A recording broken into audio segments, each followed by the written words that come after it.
Good evening. Welcome to the April 5th edition of the Downers Grove Village Council meeting. We're glad to have you with us tonight. As is our standard practice, we'll begin the meeting with the Pledge of Allegiance. I pledge allegiance to the flag of the United States of America and to the republic for which it stands, one nation, under God, indivisible, with liberty and justice for all.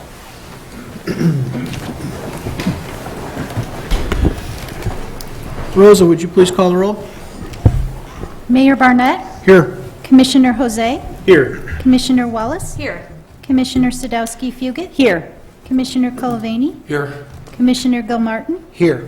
Commissioner Glover. Here. Everybody's here tonight. That's fantastic. Good to see you all. Is there a motion concerning minutes of previous council meetings? Mayor, I move that the council adopt the March 15th, 2022 minutes as presented. Second. Any questions or comments from the council? All those in favor say aye. Aye. Opposed? That carries unanimously. Thank you. Just like that, we're on to item 4 on our agenda tonight. This is the public comments portion of our meeting. The public comments portion of these meetings, both on agenda items and on non-agenda items, is an opportunity for the public to address the village council. While trying to be accommodating, please remember this is not a debate, nor is it an open question and answer session. It is simply an opportunity to speak to the council.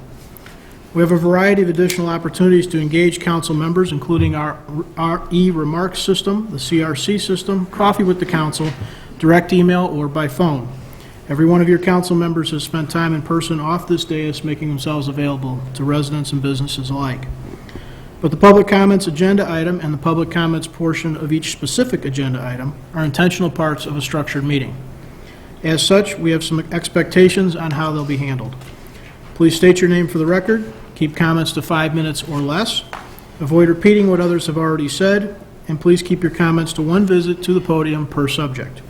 If you forget to mention something or additional conversation brings up a new idea, please hold that until later in the meeting, until after the meeting, sorry about that, or use one of the other contact methods, email, CRC, or the phone to contact us as needed.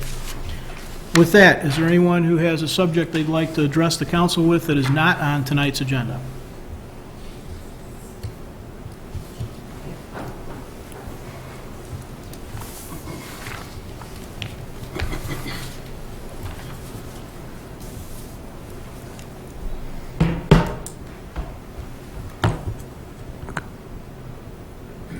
David Rose. A short poem. Copycat Mr. T buys property in DG, cuts down old oak trees, all gone by day 3. Thanks to you, VC. I didn't realize the new owner's name for the formerly public property Longfellow on Prairie was a reference not to the street's name, but to the look of the land after its hired hands and their energy slaves. The chainsaws, stump grinders, and other wondrous machines were done ravaging it in the name of what these council self-deceptively calls development. While the tears council members shed over the now felled trees, I'd like to share another poem. It's a well-known one written by Joyce Kilmer, whose full name I only recently learned was Alfred Joyce Kilmer. His famous poem gives a little indication Kilmer was a man who actually sought out danger. He paid for that trade with his life. He was killed at the Second Battle of the Marne in 1918. He was just 31 years old. He wrote this poem in 1913. It's entitled Trees.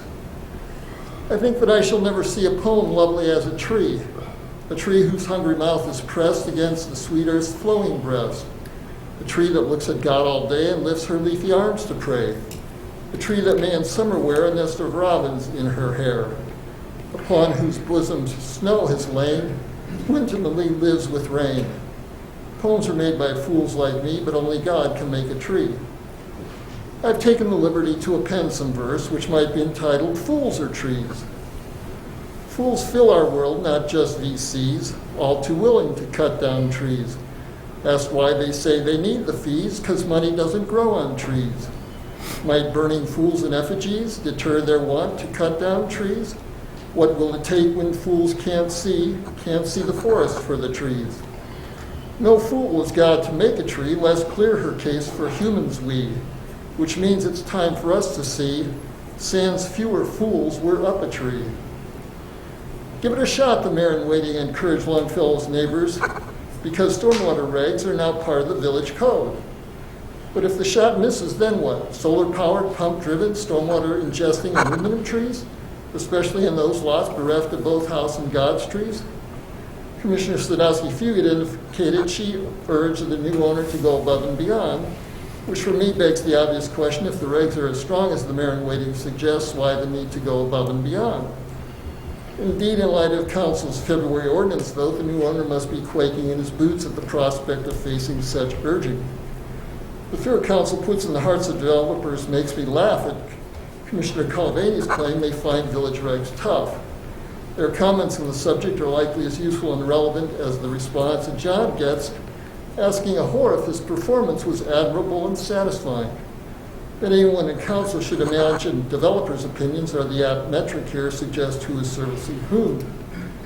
With council pondering allowing gambling to raise revenue, I suggest council consider setting up a betting pool whose objective is to specify the month and year when all 12 Longfellow lots are occupied.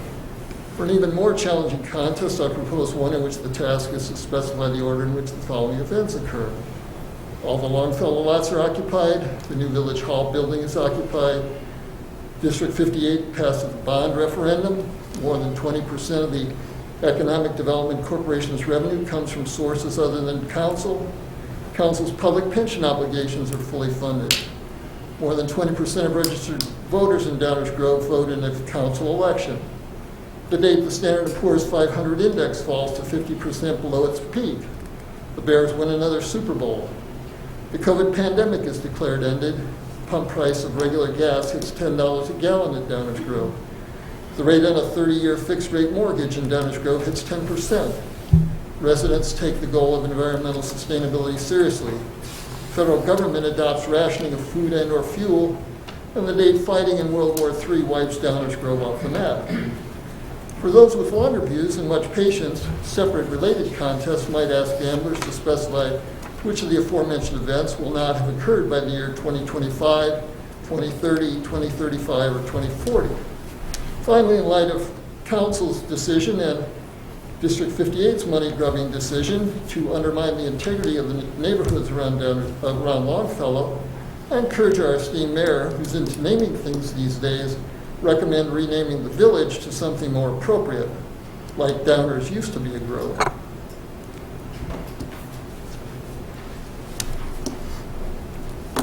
Anyone else? Subjects not on tonight's agenda?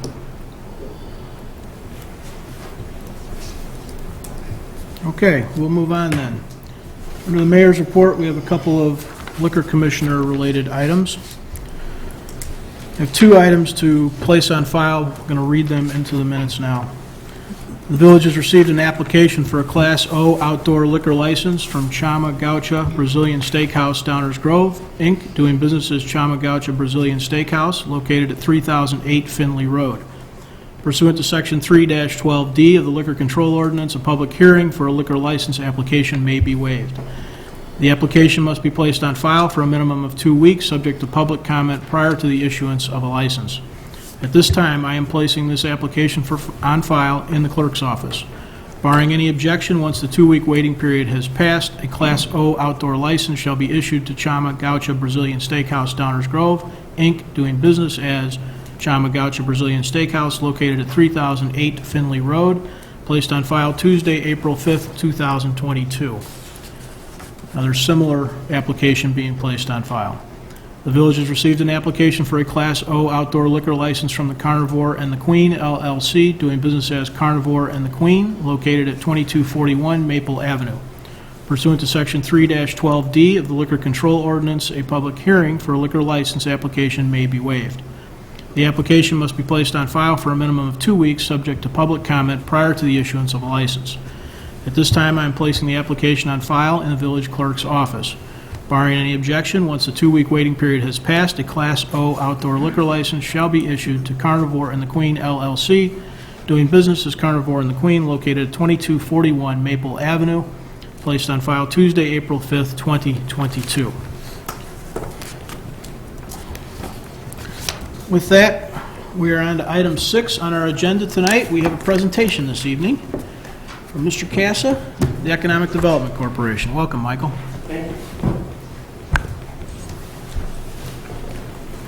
I do have, I brought printed copies of my presentation, so if anyone would like that. Anyone? Sure, hand them to me. 11, 4, and 7.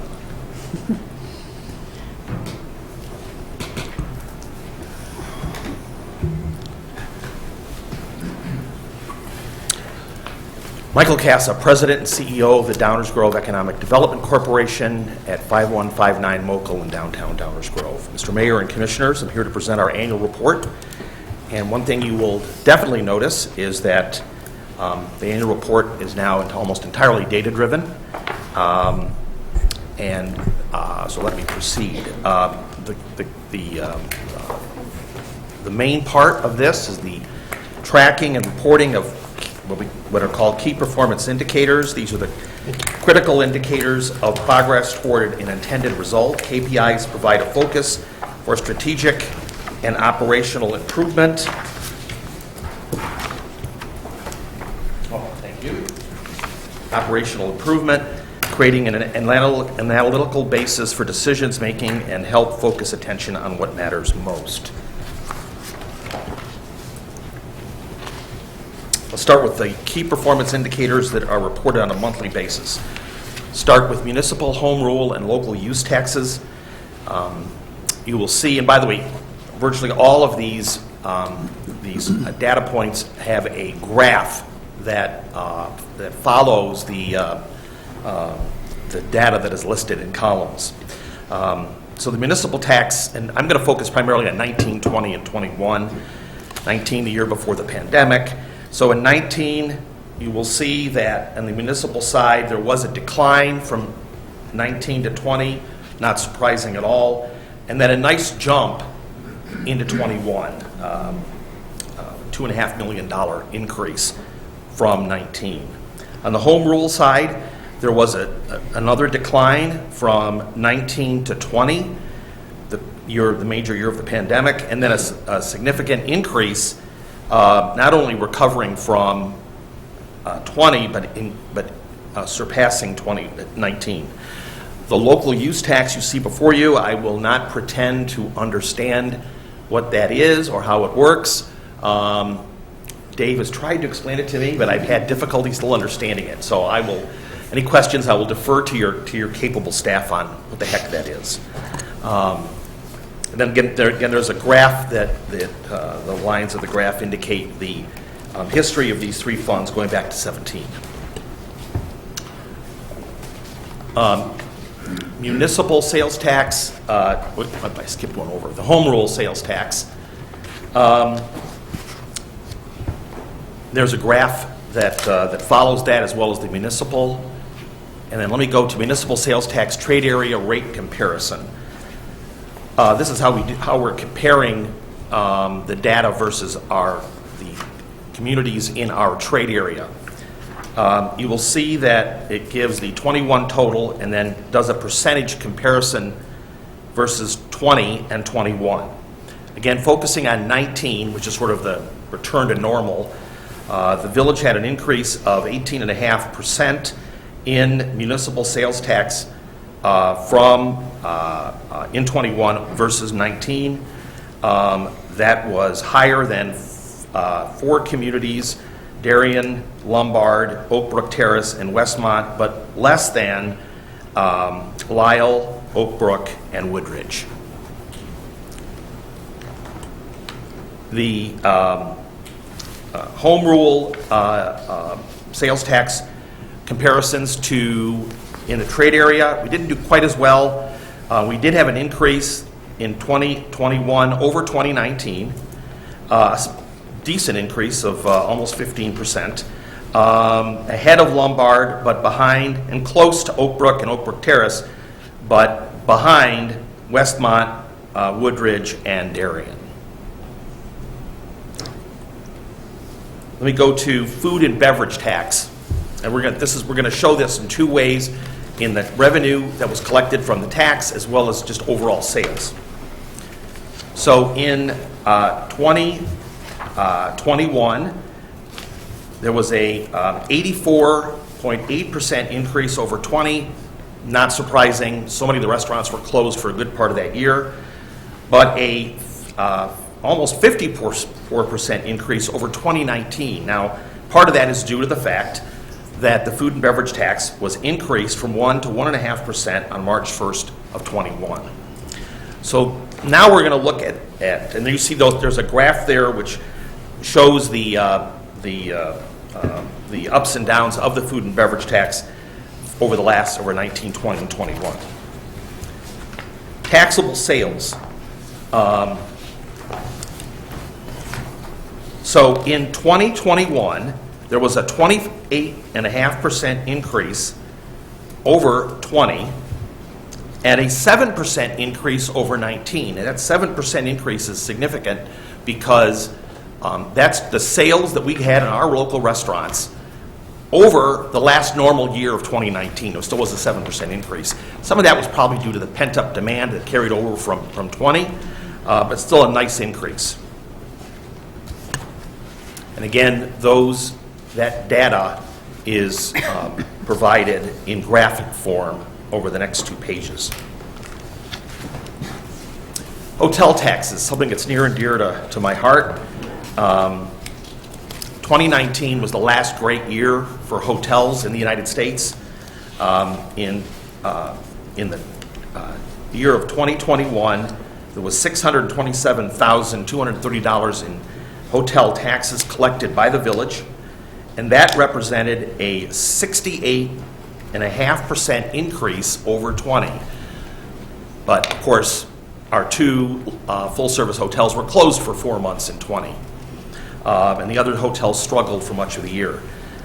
Over 2019, which was a record year for hotels in terms of in the United States, we are still down 35.85%.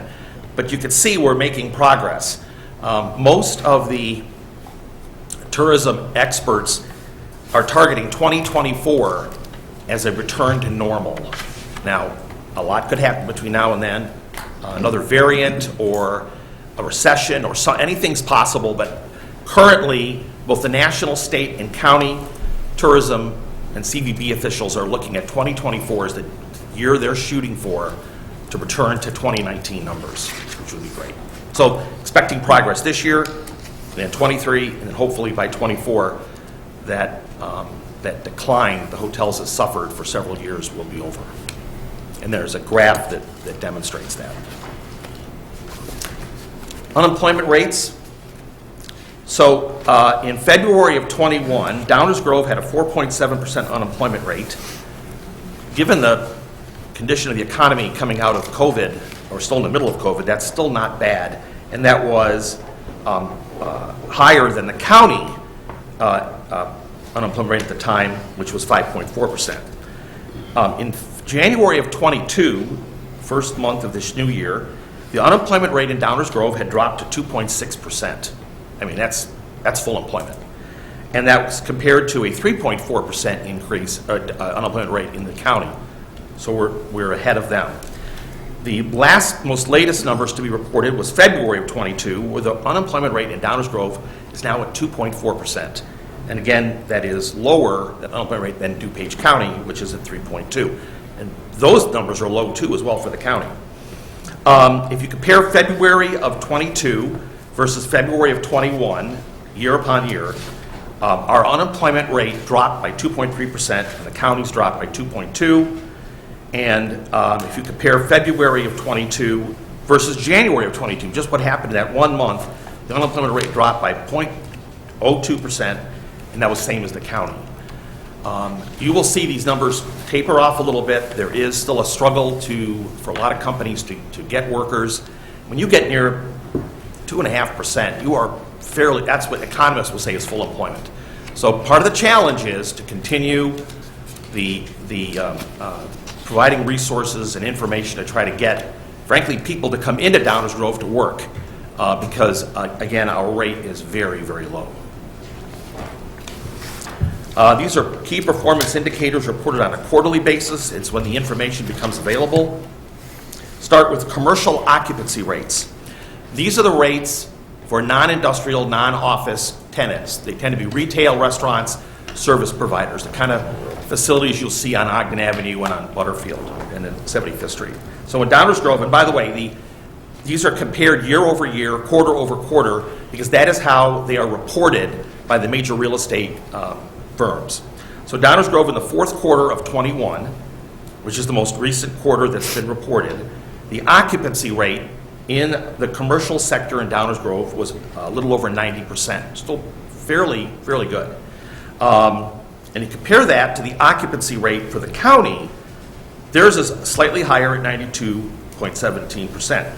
Both are very strong numbers for the commercial sector. Prior to COVID, we kept hearing about the retail apocalypse.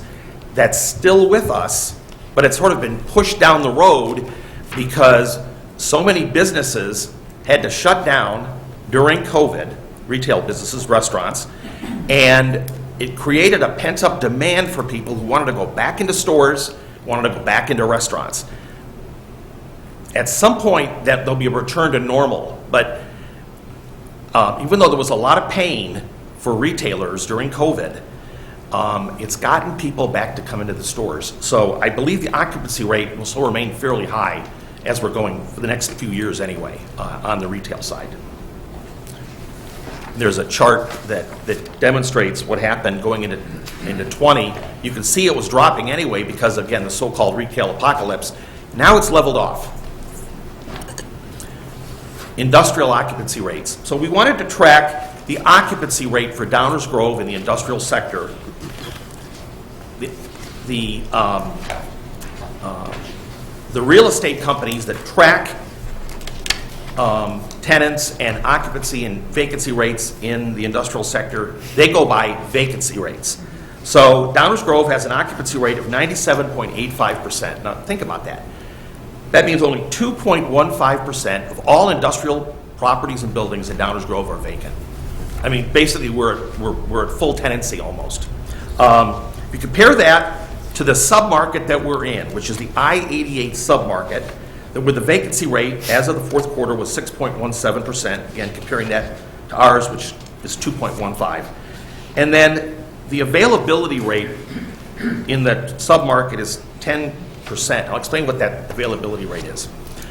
If you've got space in your building, either all of it or part of it, that you're looking to sublease because you don't need that space anymore, that rate is tracked by the real estate companies. We don't have access to that information.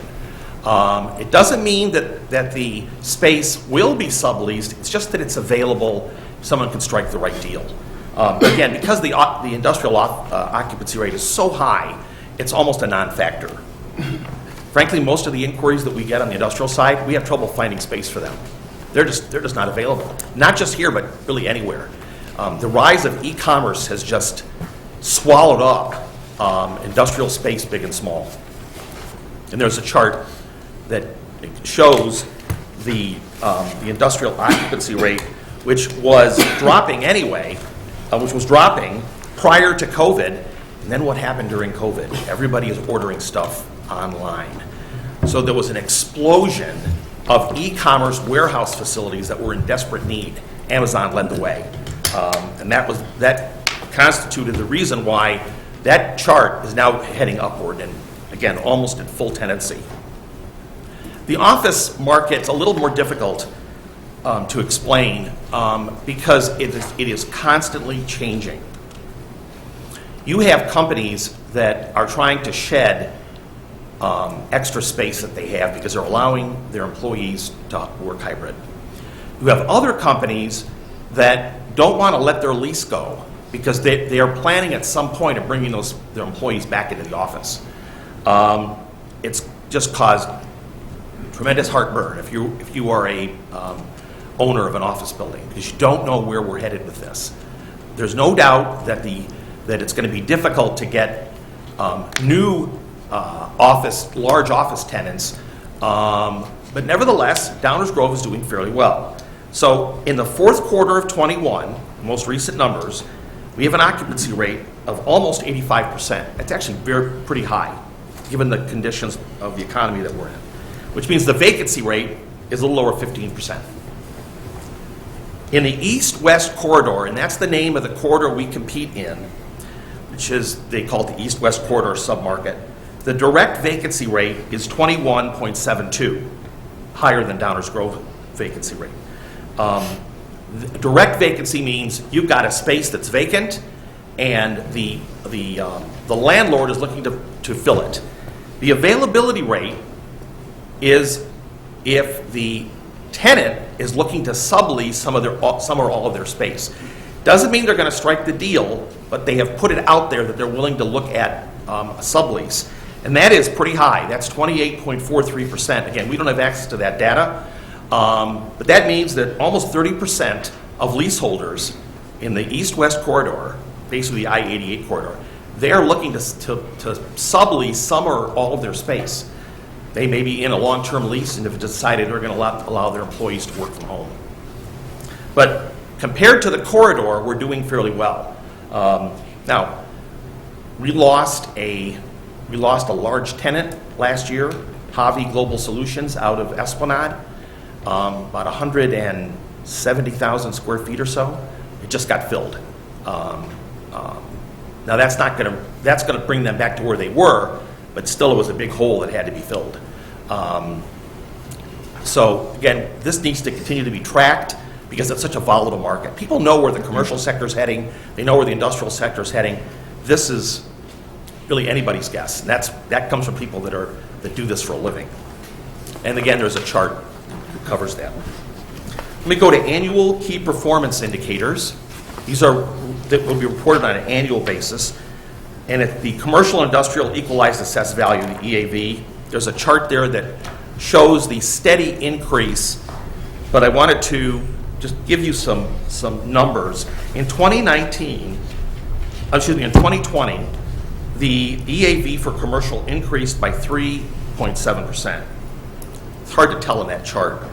And then the estimate for 21 is that it'll be a 4% increase. So a slow, steady increase in commercial EAV. And commercial EAV would cover both office and retail. But on the industrial side, there's an interesting story. So in 2020, there was a 13% increase in the EAV from over 19 in 1 year. And I called up Greg Bolts at the township and I said, what accounts for that? I think I knew the answer, but I wanted to hear him say it. And he said, what happened on Finley, the bridge development. That alone just brought a substantial amount of an increase in EAV, especially for the schools and really the village, anyone that relies on property taxes, but especially for the schools. They just saw a big increase. 55 and 99 told me that was one of the biggest increases they can remember. It just shows what a new development on vacant land can do. The bridge development, which I'll talk about in a minute, over on Belmont in the Ellsworth Park, that will help bump that number up as well. Number of people who are employed by Downers Grove businesses. They're not all residents, but they're employees of our local businesses. And we use a source called Reference Solutions, and the exact number as of the end of the year was 53,041 people who are employed by our local businesses. A year from now, we will report where that number is. And with some large new businesses and tenants coming in, that number should go up. We'll be able to track that year after year. Okay, my favorite page. There were 52 projects in 2021, and we define a project as being one in which there was a brand new tenant, there was a new building constructed, or there was an expansion. It's all about space. So, for example, if you've got a vacant space and you lease it for 10,000 square feet to someone, that's a project for us.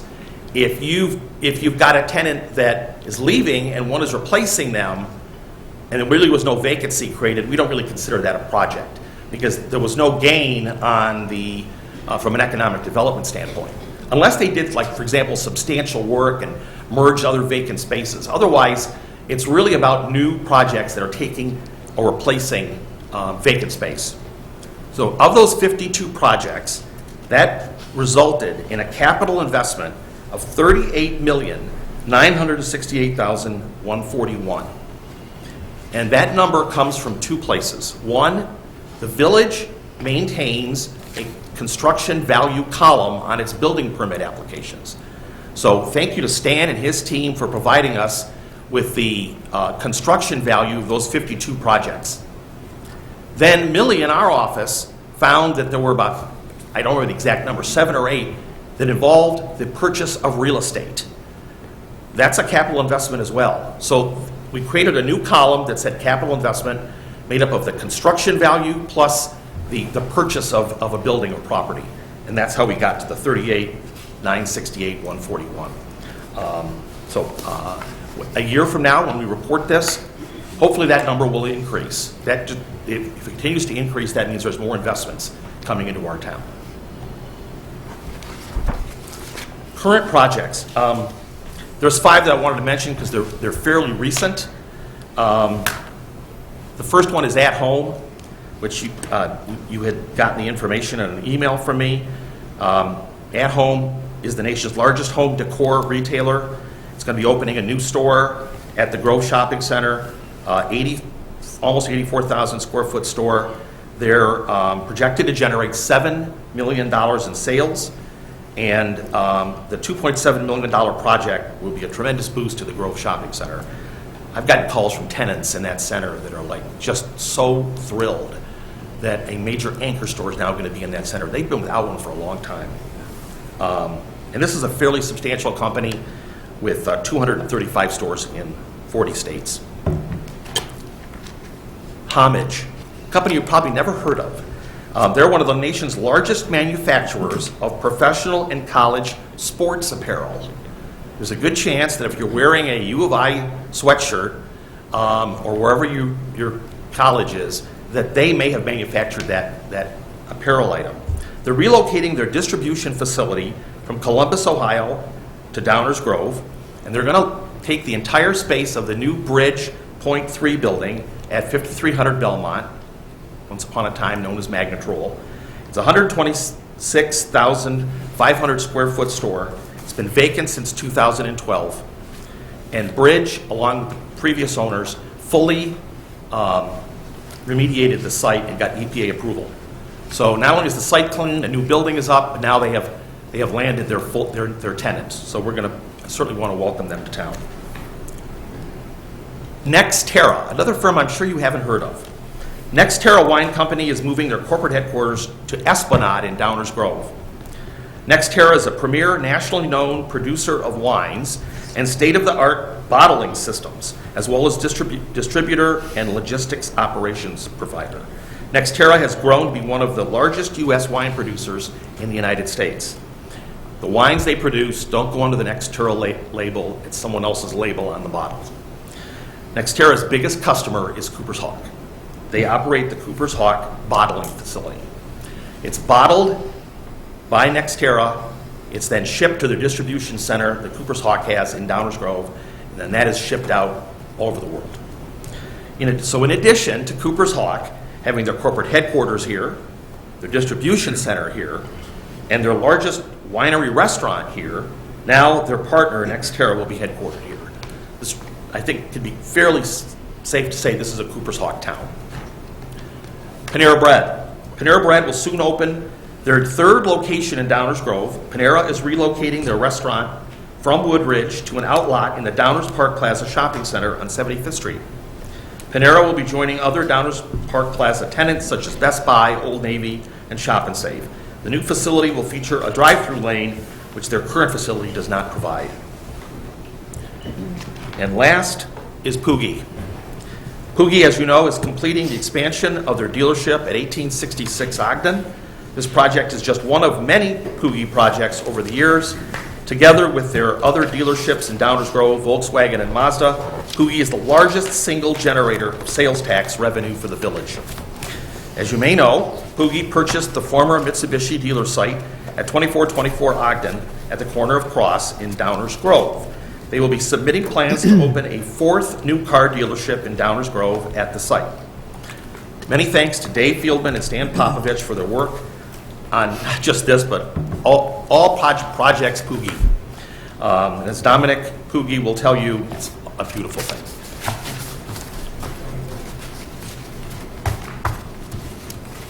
Back to that one. I'd like to thank the village's finance department for their assistance on putting this information together, and a special thanks to Lisa Wenzel and my staff who worked so hard on this report. I would now be pleased to take your questions, and after the questions are done, I'd like to say a few words. Open it up for questions. Thank you, Michael. Anybody got any questions or comments for Mr. Casa of the annual report? Rich, please. Just one minor one. On occupancy rates, you mean leased out, not physical people in the That's spaces? correct. Yeah. If you own a building and nobody is in that tenant space, but they are paying you rent, that in their mind they're getting a rent check. It's occupied. Okay, that's what I thought. Thank you. Although that is a question that I do get from people who rely on tenants, like if their customer base, like restaurants, come from those office buildings, and we receive reports periodically on how these different buildings are doing. They kind of do a head count on their own about, okay, what percentage of your employees are actually in the office? How many are there full-time? How many are there hybrid?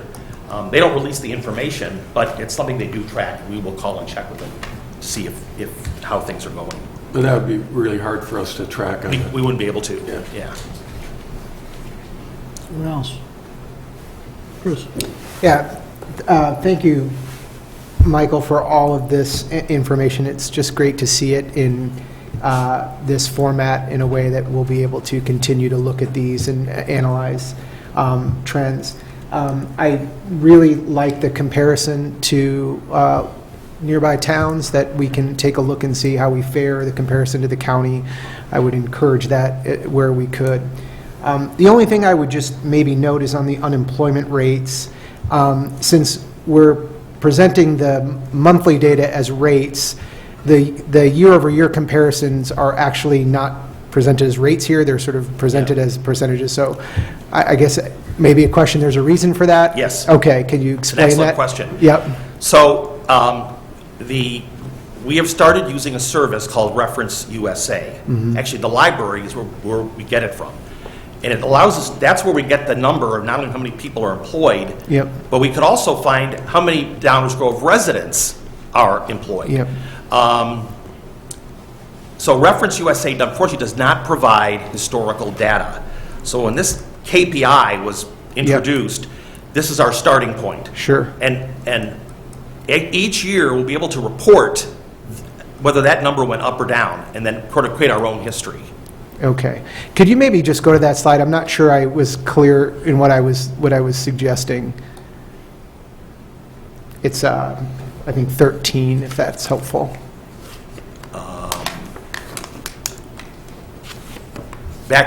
So it's before this?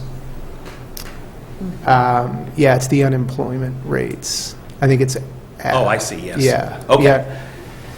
Yeah, so I think I was just saying, for example, when we look at DuPage County in February of '21 Yeah. versus '22, the actual change there is over 40%, not 2.2%. So, yeah, so just as long as we can, it's just showing the rate of change rather than the raw difference in percentages. I see what you're saying. So I just think Yes. that would be helpful. It would. Because That's it a good shows, idea. it shows a much more dramatic improvement. Downers Grove's unemployment rate didn't drop 0.2%, it dropped 7.6%. I see what you're saying. County yes. was over 40%. So, We'll make that adjustment. yeah, and then moving forward, that way we're able to Yes. see that, yeah. One thing I neglected to mention, so we're going to create a data dashboard on our website. We already created a new section, a new button called Data. So Lisa Wenzel and our staff, who handles all this for us, she's going to be placing all of this information. She hasn't, still working on the design of Yeah. it, but basically, people on a monthly basis will be able to go to that data dashboard on our website and see all this information. So it'll be there in real time. And one other question, what sort of information that you've shared tonight do you think is most compelling to those companies who may want to come and do business here? The most important statistic is the labor force. when they see a low unemployment rate, their assumption is there's nobody here that they can hire. Now, they got to balance that off, depending on the kind of business they are. That has to be balanced against, well, if you've got a community that even in this growing economy has a high unemployment rate, you may not have the customer base we need. Yeah. So what typically happens, and maybe this is something we can add, they will look more at the county unemployment rate than the municipal one. Because they're not necessarily just drawing employees That's from correct. Downers Grove. The but problem yeah. is the county's also got a very low unemployment rate. Yeah. I know that other organizations at the regional and county level, the state level, are trying to address this. But, you know, when you have a national unemployment rate of 3.5%, that's all labor, that's skilled, unskilled, it transverses all sectors. I mean, it is a challenge to our economy. Now, it does seem to be getting a little better. The rate unemployment continues to drop, but there's also fewer people actually applying for jobs, because even though they're available, it will probably continue to see an increase in wages because of this.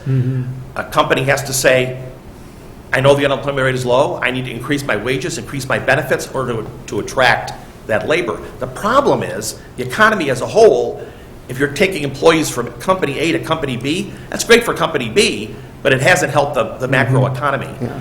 So this is more of a national policy, but I believe going forward, the biggest threat to our economy in the United States is the availability of labor. I mean, there's something called the Great Resignation, where people are just leaving their jobs. They're not going anywhere. They're just retiring or taking time off or whatever they're doing. So aside from that metric, are there any others that we should be thinking about as we think about? Yeah, the occupancy rates, especially on the industrial side. If we want to continue to attract high-paying industrial jobs, we need more capacity. I believe the commercial side is going to take care of itself, and it's hard to predict how much of a inventory we're going to have on the office side. Yeah. For the foreseeable future, it'll be a lot. I would say on the industrial side, people will call me up and say, what have you got available? Not much. Yeah. Okay. But again, that's a problem that's everywhere. Yeah. And I think it's something that going forward we need to address. And there's not a lot of available space at Ellsworth or Oak Grove Commons. That's the other problem. So I don't know what the answer is, but our industrial capacity is almost maxed out. Thank you, Michael. Thank you. Anyone else?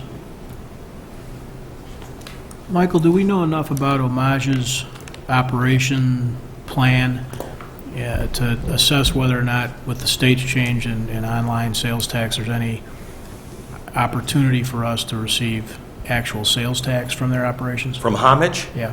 No, I don't know how much they actually sell in terms of retail. They principally sell to colleges, universities, professional teams, retail stores that buy them. But I don't know the answer. But I'm not sure the answer to that question. But I will check. I will find out. They have an online presence that They do. allows direct sales, and so They I'm just do. curious as to whether or not we thought this operation included any of that activity or not. That's a great question, Mayor. I'll check on that. Okay, thank you. Anyone else? Thank you. You said you had a couple more words. Yeah. Before I close, I just wanted to say a few words. As you know, next Thursday is my last day as president and CEO of the Downers Grove Economic Development Corporation. It's been nearly 11 years since I joined the EDC. I was not sure what to expect when I showed up for my first day at work. Several people took me out to lunch on my first day at Lemon Tree, some in this room. My second day, Dave Fieldman gave me a tour of the town. What I remember most about that tour was not the fancy stuff he showed me, like the DoubleTree, the Marriott, and Highland Landmark. It's when we pulled into the parking lot of Duhlman's and knew that was going to be a challenge. And for those of you who don't know what Duhlman's is, you haven't missed much. And then on my third day on the job, Linda Kunze took me on a walking tour of the downtown. I miss Linda. She was a great lady. I'm going to miss all of you. I'm so appreciative of the support and the friendship of Mayor Barnett and the Village Council and Mayor Tully and those that served in your place in years past. And thank you to your very professional staff at Village Hall that just helped me on one win after another. I'll miss the community too. and those who live and work here. This is an amazing place, and I promise to stay in touch. Thank you very much. Thank you, Michael.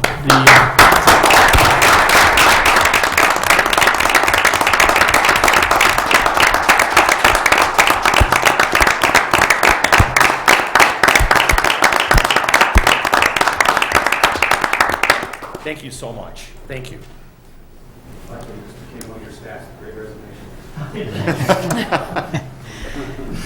You know, the EDC plays a important and significant role in the success of our community. And Michael, you personally have been a big part of that. Michael has shepherded, for those that don't know, the evolution of an organization, really, from startup to a mainstay in our community. And it's been a great service to us. The economic development record is clear. We've heard report after report over the years. In many ways, it speaks for itself. But what's not shown in those numbers, and I think is worth mentioning now, is the investments of time and effort that Michael has personally put into Downers Grove. His support of nonprofits like the Grove Foundation, Navigate Adolescents, and others speaks to a character far beyond the DEDC. And leaving an organization is better and stronger than one arrived is a worthy goal that we should all aspire to. And there's without doubt that condition here. Downers is better for Michael's service. So, Michael, it is your last meeting, but you've been a confidant and a friend, and I wish you the best. I know everyone up here and everyone at the village, staff, team, and really, frankly, everyone in the community wishes you the best in your next road forward. So, best of luck. Thank you, Mr. Mayor. Thank you. Item 7 on our agenda is a consent agenda. Is there a motion concerning it? Mayor, I move that the council adopt the consent agenda as presented. Second. All those in favor say aye. Aye. Opposed? Passes unanimously. Item 8 is our active agenda. This is the portion of the meeting where we plan to take action on items previously discussed. Some of these items have been talked about once, others dozens of times. I have a couple of words I want to mention. We do have the first item here has to do with Forest Avenue, and I've got a couple words I want to mention before we get started. First and foremost, when this council was petitioned for help in an effort to reduce the frequency and severity of accidents, we acted. I can't speak to the last 22 years of potential inaction that's been referred to previously, but I can speak for what this council's done in the last 10 months. In seeking a solution to the accidents at Forest and Prairie, we learned more about the neighborhood and more about its traffic patterns. We measured, collected, and analyzed data, held additional public hearings, and then discussed here, within the neighborhood, and privately, possible next steps. We tried 3 different solutions to that intersection over the course of 8 months and arrived at a permanent solution. And while some might wish the wheels of government moved faster, the now permanent solution has thus far achieved the goal. Then the subject of speeding got attention. And then the subject of volume was brought up. But I'm being intentional here when I describe those two a little differently. Unlike the accidents issue, which everyone recognized and agreed were worthy of any efforts to stop, most of the folks involved in the discussion of speeds have expressed it a little more like this. They're interested in looking at possible solutions. That's a stark contrast to the way we reacted both here and out in the audience at the accident situation. Fewer still have expressed or indicated actual concerns about volume. It's a very different situation. So here we are this evening. I believe we're still a long ways away from the type of consensus we had when we acted to fix the accidents at the intersection. From residents to technical professionals to those charged with considering policy for the community at large, on the issue of speed, there is no shortage of ideas about how to slow cars or opinions about the efficacy of those. But clarity, I would suggest, is a problem. Clarity of goal, clarity of opinion, clarity of solution, they're all in short supply. This lacking gives me pause and makes me reluctant to take actions which change infrastructure design or expend resources or have the potential to set broader policy or precedent when there's so little clarity and consensus. So I suspect there may be a variety of motions coming, which is certainly what we do up here. But as it relates to those, whether it's speed humps or chicanes or speed limits or parking or striping, or whatever subject we want to touch on, I'd ask that we all move forward making individual motions and as opposed to amending them. There is a certain amount of process that we want to try and keep track of. And I know there's 7 versions of the right answer up here, and each of those has a couple of permutations. There's probably 3 more in the audience, or maybe 30. So if there are motions to be made, please try and keep those to a single item, and we'll deal with them until we're done. Okay? So we'll start with questions, or, well, actually, we need a motion first. Is there a motion on this subject? Mayor, I move that the council eliminate the 4 p.m. to 6 p.m. no parking restriction on the west side of Forest Avenue between Prairie Avenue and Franklin Street. Second. Are there comments or questions from the audience on this motion? Council questions or comments? Rosa, would you please call the roll? Commissioner Jose? Aye. Commissioner Wallace? Aye. Commissioner Glover? Aye. Commissioner Gilmartin? Aye. Commissioner Cullivaney? Aye. Commissioner Sadowski Fugit? Aye. Mayor Barnett? Aye. That motion passes. Are there any other additional motions to be made?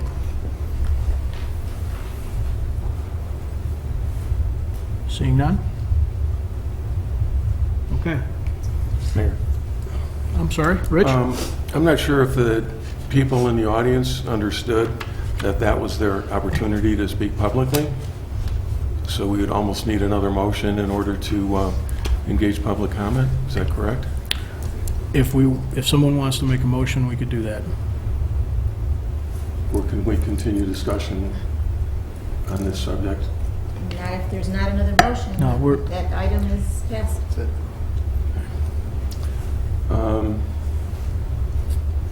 In that case, I'd like to make a motion that we lower the speed limit on Forest Avenue between Franklin and Warren to 20 miles per hour. Second. Any comments or questions from the audience on this motion?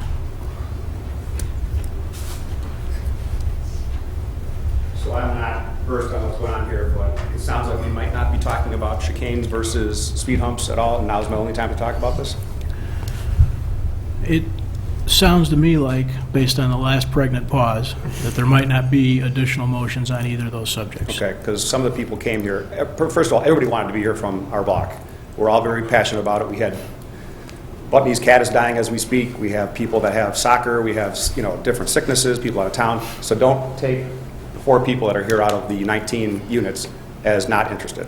We also came here under the assumption that the Friday's package had the motion in there, and that's what we came here to talk about. And all of a sudden, it seems like things are being changed, and maybe that's commonplace, but we don't understand what's going on here. We've been talking about this for 10 months plus.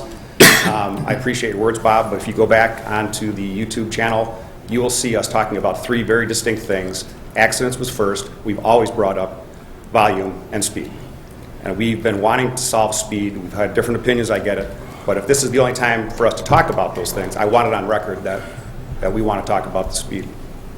So if this is not the time and we have to make a different motion, I'll go back and sit down, or I can jump into it. So the process, guys, a little broader understanding of the process. When we're at the active agenda portion of our meetings, there are specific motions or potential actions the village council is going to consider taking. Those are the subjects that at this point in the meeting we intend to discuss. If no motion is made, what that means, the only takeaway that can be taken from that is that tonight, no action on that subject is going to be taken. It's not an open conversation, it's not an open dialogue, it's not an open hearing. It means that whatever that subject is there's no action taken tonight. So there is literally no additional conversation on those. Rich has introduced a second motion that has to do with speeding, or speed limits, rather. That subject will be discussed after we get input from the audience. Will be discussed, I assume, by the council up here. But there may or may not be another action that's entered into the record tonight. There's no motion made, there's no discussion. Okay, so just because it's in the packet saying the motion's on the table, somebody here has to actually do it and then second it, and then you... That's correct. And those motions, just another little opportunity to learn about the process of the village council. Those motions are published on Friday as draft motions. What they really do is they enter into the public record for the purposes of open meetings and understanding what a potential action might be. This council has the opportunity to make any motion in that, within that field, within that realm of subject matter that they feel is appropriate. So those draft motions are just that. They're draft motions. They're for the purpose of public notice, so that the public knows that the subject of Forest Avenue is potentially being acted on tonight. The key word is potentially. Anybody makes a motion or doesn't, that's what actually drives the conversation and potential action. Got it. So Okay. this is the opportunity for people to talk on this subject. Just In general. lowering south, It's your turn to talk. I about encourage you just to- south of, It's your turn to talk, Tom. but anyway. Clock Okay. is ticking. Tom, we're going to restart the clock since we had a little Yes, clarity well, there, anyways, okay? good evening. I hope you all had a great spring break. During that time, I sent you a lot of information regarding the installation of a single speed hump or a series of chicanes on our street to solve the reckless speeding problem.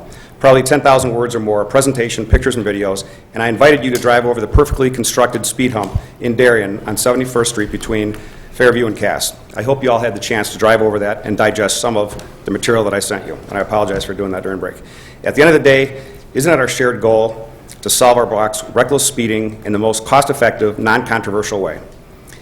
If we can install a single speed hump for a nominal cost and totally solve our reckless speeding, won't take away 9 of our 14 parking spots, that didn't impact our surrounding neighbors' streets or vendors that serve our street, that 100% of residents approve of, and TAP wasn't unanimously against, why would we even consider doing something more controversial that costs 3 times as much, has a higher life cycle cost, and we've proven won't work? And as long as Franklin and Main has a stoplight that has a 2.5-minute wait time, cut-through traffic will continue to choose the path of least resistance and gun it down our street. So the volume isn't going away, no matter what kind of traffic calming measures you put on that. So let's attack speeding right now. I'd like to point out 2 specific Federal Highway Administration traffic calming items that staff sent with their link. And keep in mind, this is the Bible that the feds use. Section 3.17.4 clearly says chicanes, chokers, and bump outs don't work if the volume of traffic on a street is higher in one direction because they won't meet opposing traffic. They'll be able to avoid chicanes by driving down the middle of the road. Downers Grove Public Works' own data has always shown 85% of our traffic is northbound, which is why 5+ weeks of my daily simulations continue to show mid-block bump outs and chicanes don't work. This section also goes on to say reducing parking spots will happen, and it makes it more dangerous for bicycles to be on the street. A bump out at each end of our street will make pedestrian crossing a little safer, but it does nothing for reducing speed because those are only 10 feet wide at each side, so you still have a stretch of 500 feet down our street that cars are just going to continue to gun it down. Therefore, end-of-street bump outs do not work to decrease speed. The other item, 3.10.4, says a properly installed speed hump will lower speeds leading up to and after and bring speeds down to 15 to 20 miles an hour. Speed reduction efforts decline at a rate of up to 1 mile per hour every 100 feet. So that 200 before and 200 after plus the 100, that's our 500 street right now. So our street will be at 16 to 21 miles per hour. That will solve our problem. This proves our speeding issues will be fixed with a single speed hump. This section goes on to say, when installed correctly, using a single speed hump has a greater effect at speed reduction than any other traffic calming measure available. Right there, that tells you it'll work. Chicanes won't work, by definition, speed hump will work. The federal, let's see here, there isn't enough time to go into all the stuff that I sent you. I'm just going to mention a couple highlights. I sent you a table showing 10 traffic calming measures that are most used and gave examples of where in Downers Grove these were used, just to establish a precedent that Downers does various types of traffic calming, not just chicanes. And I gave you a quote from the Chicago Department of Transportation that basically said there is no such thing as one size fits all, that you need to use all your tools. So if you decide to put a speed hump on our street, you do not need to worry about our unique street getting it and then other people asking for it, because we've always said our street is different. I sent you information stating Downers Grove has a history of speed bumps on Blodgett when staff and the village council at that time approved them back in 2009. And I had a nice chat with the resident that spearheaded that effort. We spent $70,000 installing 2 speed humps, several curved bump outs, a couple center medians on Claremont. There was only a minor speed reduction success in this. The 85th percentile of these speeds went from 35 to 40 down to 30 to 35. That's exactly where our street is right now. So that's showing right now, that's another thing on how it's not going to work on our street. And those speed bumps, as I told you, didn't work. I sent you pictures comparing the ones that were done properly in Darien versus the side by side with the ones in Downers, and the Downers have to be 3 feet narrower on each side of the axle and 2 inches higher, and then it would work perfect. I spoke with 5 surrounding communities, fire departments and public works, and specifically invited you to contact the Darien Deputy Chief and Director of Public Works to get their take on speed humps versus chicanes. I'm almost done here. One more word. None of them, including Downers, reported that there was any response time issues, and none reported damage to vehicles. If there was any negligible couple-second delay, this delay would be the same no matter what kind of traffic calming you would use. But this is really a moot point because we rarely, if ever, see emergency vehicles on our street because we're not on an emergency route. We literally never see them on our street, except for our block party, we see a fire truck. Now my wife Marlene will finish our family statement. Tom, before you leave, did you have an opinion about the speed limit issue? There's a motion on the table here. I said it before, and you told me not to repeat myself. So the last time we sat here, I told you that I knocked on doors, met with the business owners. Everyone unanimously is for lowering it. There's the Eye Center, on down the line, everybody is 100% for lowering it. And I understand the whole 500-foot thing. You can't radar people until you've gone past that change when it goes from one speed to another. You got to wait 500 feet to actually radar people. Totally get that. And that's why you want to raise us up to 25, so you can keep everybody in the area the same. So you support, you support the speed limit? Yes, I do. Motion on the table. Thank you. Yes. That's what I needed to know. I wanted to make sure you got your chance to say that here. I apologize if I'm talking in circles. I'm in favor of that, and if you need names and numbers, email addresses, I can forward it all to you. Everybody's in favor of that. Okay, all right. Because that will allow you to radar people coming north, which is the speeders we're talking about. Okay. Thank you. I'm just going to touch the speed, not the other issue. The dropping the speed. I promised I wouldn't come back here, but I feel compelled to.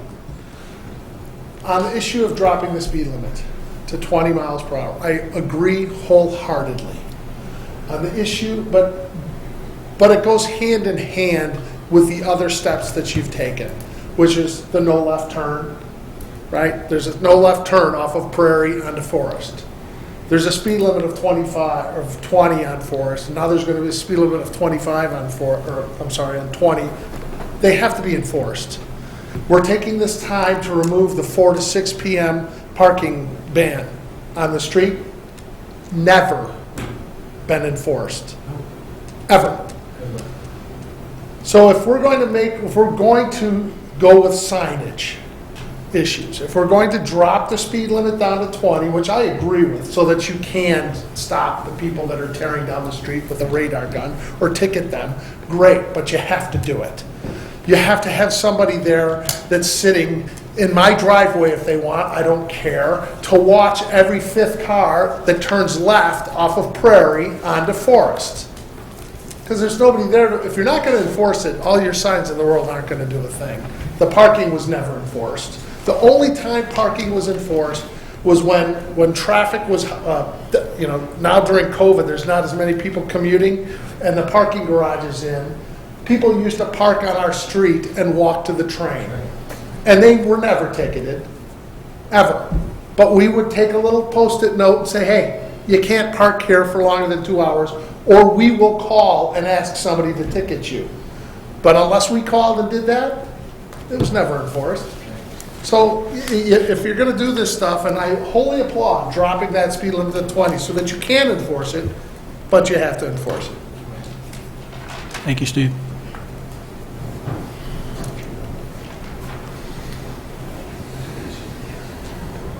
Good evening. I'm Marlene Schroeder, a resident on Forest Avenue, and I agree with lowering the speed limit, and exactly what Steve said, enforcing it would be lovely. I just don't want to lose the opportunity to say chicane 20 times tonight, so if I could tell the rest of our speech here. The deputy fire chief of Darien was the one who sent my husband Tom to the 1500 block of 71st Street to see their prime example of how they solved their cut-through speeding with a single speed hump. Tom had numerous communications with the Darien Public Works director. The director flat out said he'll never use chicanes again anywhere in the village. He said they don't work, they're expensive, residents don't like them, and snowplowers hit them which requires the shovel and the chicanes to be fixed so they have a high ongoing life cycle. Snow plowers also don't like them because they're harder to effectively plow through and residents hit them, causing damage to the car. He said they don't have damage or issues with snow plows going over speed humps. Speed humps always work to reduce speeders because they can drive around them. You can't drive around them, you have to drive over them. He created an 8-question questionnaire his staff used at determining if a speed hump will work on one of the streets if the residents wanted that option. It follows the Federal Highway Administration model. Tom got a copy of this and filled in the answers for our street and confirmed our street passes all 8 questions. Tom emailed that to all of you. He also sent you the drawings of the IDOT Federal Highway Administration approved speed hump they use. Tom met with the resident in Darien that spearheaded the 71st Street traffic calming measures. He told the story of how they used radars from his garage to confirm speeding on his street.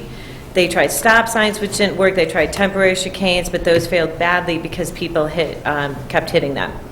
Then they tried a single speed hump, and overnight speeding was solved in a very cost-effective way. Residents love it, and so does the village.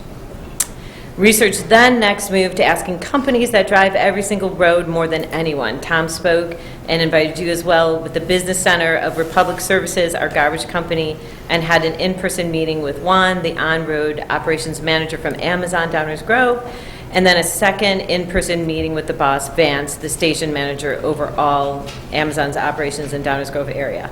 Both companies' official position is that they have no issues whatsoever with a speed hump. They are totally against the use of chicanes because they will take up our street parking spots, which will create an unnecessary, dangerous environment for the drivers to get hit as they double park. Packages will end up not being delivered, and they won't allow Republic to use their claw to grab garbage receptacles, opening them for further injuries. So I thank you for allowing me to say chicane as many times as I could tonight, and that is not the issue that we're discussing. And we're glad that 9 of our 14 parking spots will not be taken away. That's not realistic for any street. And obviously, chicanes are 3 times as much more expensive and a much higher life cycle. And speed humps just, it won't ever have any follow-up controversy with the residents. So we're grateful for that. And it's really not typical for me or anyone to use extremes like 100%, but this street is unanimous on this. And we worked with all the residents on the 4800 block of Forest Avenue to draft up a petition, which I have here, which says we unanimously oppose to yellow striping and chicanes on the block as a speed reduction solution because we continue to prove through our simulations they won't work, and instead we are unanimously 100% united and are in favor of a speed hump, or now the reduced speed limit. We thank you for that, and the parking. So I don't have to say please vote no, so I just have to say chicane, chicane, no chicane. Thank you very much. Thank you. I did. Thank you very much. Vito Siciliano, 4808 Forest Avenue. Hello, everybody. Yes, everyone on the 4800 block of Forest has stated, I'm right there with them completely. I know darn well every household on 4800 block are with what was said here tonight by the residents of 4800 block of Forest. I do, as simple as it is, right, 20 miles an hour, fantastic. Maybe we could see some tickets being given out. The hump, huge, absolutely huge. That no left turn, that's staying, am I correct? I would hope, off of Prairie onto 4800 block of Forest. Great. Like to see that enforced. And now, just heads up, I caught it 3 times. Not that I sit on my front porch and just watch traffic all day long. That would be nuts. About 3 times I have caught vehicles just starting, it could get worse, going through the stop signs at Prairie and Forest. They're riding right through it taking right-hand turns. That's the beginning. Hopefully, that's going to be it. I doubt it, because I know that traffic. They're not paying attention. None of them are paying attention at all. That's why we got the speeding, and the volume is still there. So, please, yes, 20 miles an hour, we got a good stretch, we can give some tickets out. The hump, huge, absolutely huge. And I don't want to regress, but oh Lord, I can go back. I loved our street blocked off. I loved it. What do we have, 27 days of it only? Yeah, would be nice. It would be nice, right turns only at Franklin would be superb. But hey, we'll take that 20 miles an hour, we'll take that hump, no left turn. If that's what we got, that would be wonderful. At least, I believe we're being heard, finally. I don't know how many months we're here, but we'll be back. Thanks. Thank you.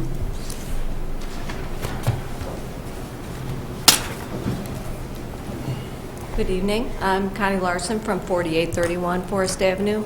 I sent everybody, I believe, an email last Friday about just expressing the concerns of our block that we've all put forth in a petition. So what we're hoping for is that one of you will make an alternate motion to install a single speed hump on our street, or vote in favor of that alternate motion if another council member suggests it. Thank you. Thank you.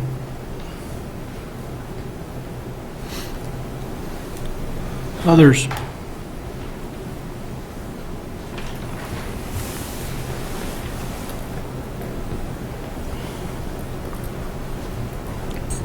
David Rose. Three things. One, I remain distressed that we had that exchange with Tom regarding procedures here, because I have repeatedly observed that from my perspective as a resident, it's felt like the way in which council actually operates is not something that council actually wants residents to know about. And that was an example of, to me, that gap, and I would strongly encourage you to address that at some point. Secondly, Tom made a suggestion a while back, as I recall, that the village, and he made reference to it again this evening, that the problem for that portion of Forest is very much because of what goes on with that stoplight at Franklin and Main. And it's never been clear to me why, in light of the suggestion that Tom made, the village has not explored that as something that could be introduced as a way to address both volume and speed on that section of Forest. I've not heard any discussion of that whatsoever from council. And finally, I agree with what Steve said, not just with respect to what's going on Forest or what may go on Forest with respect to a speed limit, but throughout the village. I bring that up because my observation on Warren was that you've lowered the speed limit on Warren, but I cannot detect from when I'm on Warren that there's been very much in the way of acknowledgement of a reduced speed limit on Warren. And I see very little to any enforcement. I could be wrong. I don't know where I would find the data that would negate what I'm saying about enforcement of speed limit on Warren. But I thought I had heard comments made by council members that enforcement of speed limits in the village is a challenge. And if that is in fact the case, that strikes me as being a strong recommendation that rather than leave it at lowering the speed limit on Forest, like you're discussing, that, as is being proposed, a bump would be much more effective either by itself or in conjunction with a change of speed limit. Thank you, David. Others? Council comments or questions on the motion at hand, which is to lower the speed limit to 20 miles an hour? Question. Leslie? Yeah, I have a question, Please. just to make sure that I have it correct. So if this motion is to make it permanent And not to send it back to TAP where we would be able to get more of the blocks consensus, correct? I don't know. That's The that's motion was, yeah. That's the motion? Okay. Rich, you've made the motion, you want to confirm that? Yeah, that's correct. this will, if this motion passes, there has to be an ordinance prepared Okay. and first read and voted on separately. Because TAP already weighed in on this, it was one of the recommendations. Right, right. To lower the speed limit on that block. I don't remember which TAP meeting it was, but and it's in the packet here. So the today. motion is to direct staff to prepare an ordinance. Yes. Okay. Any other questions, comments from the council? Can I ask a clarifying question? Absolutely. So You bet. after, in the packet, after the TAP recommendation, it still says that staff recommend that this specific item be returned to TAP, so that property owners can be notified of the potential change and provide input. So is that still staff's recommendation? Yes, Thank you. following practice from the council, which has directed us to take input from residents who would be affected by things like changes in speed limits. Thank you. And if we had neighborhood meetings that did not involve the TAP meeting, when we've made changes to, certain changes or responses to... On speed limits, I'm not aware. I can't recall. There may have been. Okay. Other questions or comments from council on the motion on the floor? Rich? Yeah, I'm going to have a little bit to say in this, but I'd like to hear what my colleagues have to say if they want to talk. Greg, go ahead. Thank you, Mayor. Ordinarily, you'd keep your comments germane to the issue of the 20 miles per hour, but we've taken a little bit of liberty with that, so I'll go ahead and do the same. The Downers Grove way is typically to look at data, analyze the data, go through our boards and commissions. Our staff makes very thoughtful, well-reasoned recommendations. None of them have been for a speed hump. Now, folks have raised that there's one, I believe it's just one speed hump in town. It was installed in 2009. There have been are there two on that stretch? Thank you. Still the same street. There have been none others in the last 13 years. I think that tells you something. It tells us that they're not exactly the preferred mode of slowing down traffic. Hey, Greg, stop, man. Hey, guys, listen. Steve, you remember? I know you remember. Come on. All right. So please, guys, this is not a question and answer session. We had a round of discussion, we had a round of comments from the audience, which we all heard and we all took to heart. Now we're going to have a round of conversation within the council. That's all that's happening next. Got it? Please? Yes? No? Yes. Thank you. Thank you, Mayor. We try to find solutions that work not just for the specific situation at hand, but that can be applied in other situations that are very similar. We do have another between 60 and 80 stretches of road that meet pretty much the same criteria as exist on the 4800 block of Forest. People are driving too damn fast. What we want to do is try to find something that is repeatable. Obviously, we have not done a lot of installing speed humps. I've been pretty blunt on the record that I'm not interested in a speed hump. You're not going to find me voting for one tonight or any other night. I think what we've seen in terms of the inability to come to a consensus up here is as a result of the way the process has been driven from day one, which is to say we got away from what is typically the Downers Grove way. It started back with the installation of the barricade and doing it very quickly, as some have acknowledged, emotionally driven, and it was not based on necessarily the data. We were told by many folks, this isn't going to work. Stop signs won't work at this intersection.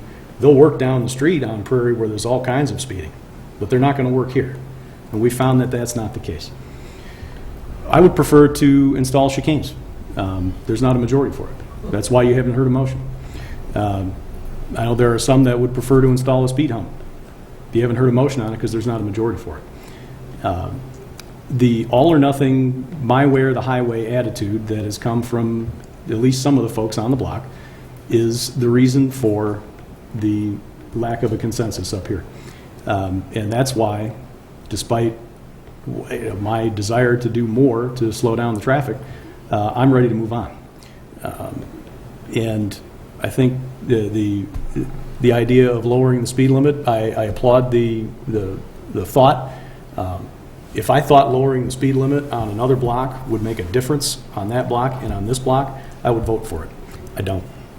I would rather see it at 25 throughout the neighborhood, which it is on every other street in the Pierce Downer neighborhood. At that point, it is completely enforceable, and to the extent we have police officers available. And I think the concerns about enforcement are legitimate. We have a certain number of police officers on duty at any given time. As a parent of children at Lester and Herrick, I would tell you that I'd like to see more enforcement around those schools, and I know every single school parent will tell you the same thing about the school that their children attend. If we had a police officer stationed in every place that everyone would like to have enforcement at all times, the Downers Grove property taxes would be astronomical. It's simply not feasible. So,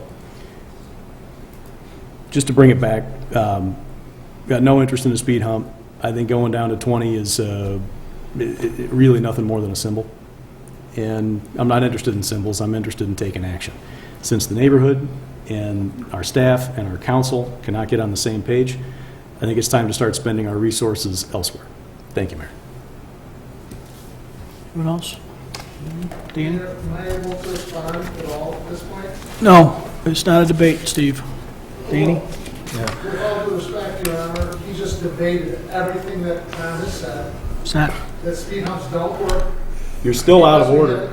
Steve, I'd like to keep the meeting going and not stop it, all right? Can I, No, you can't.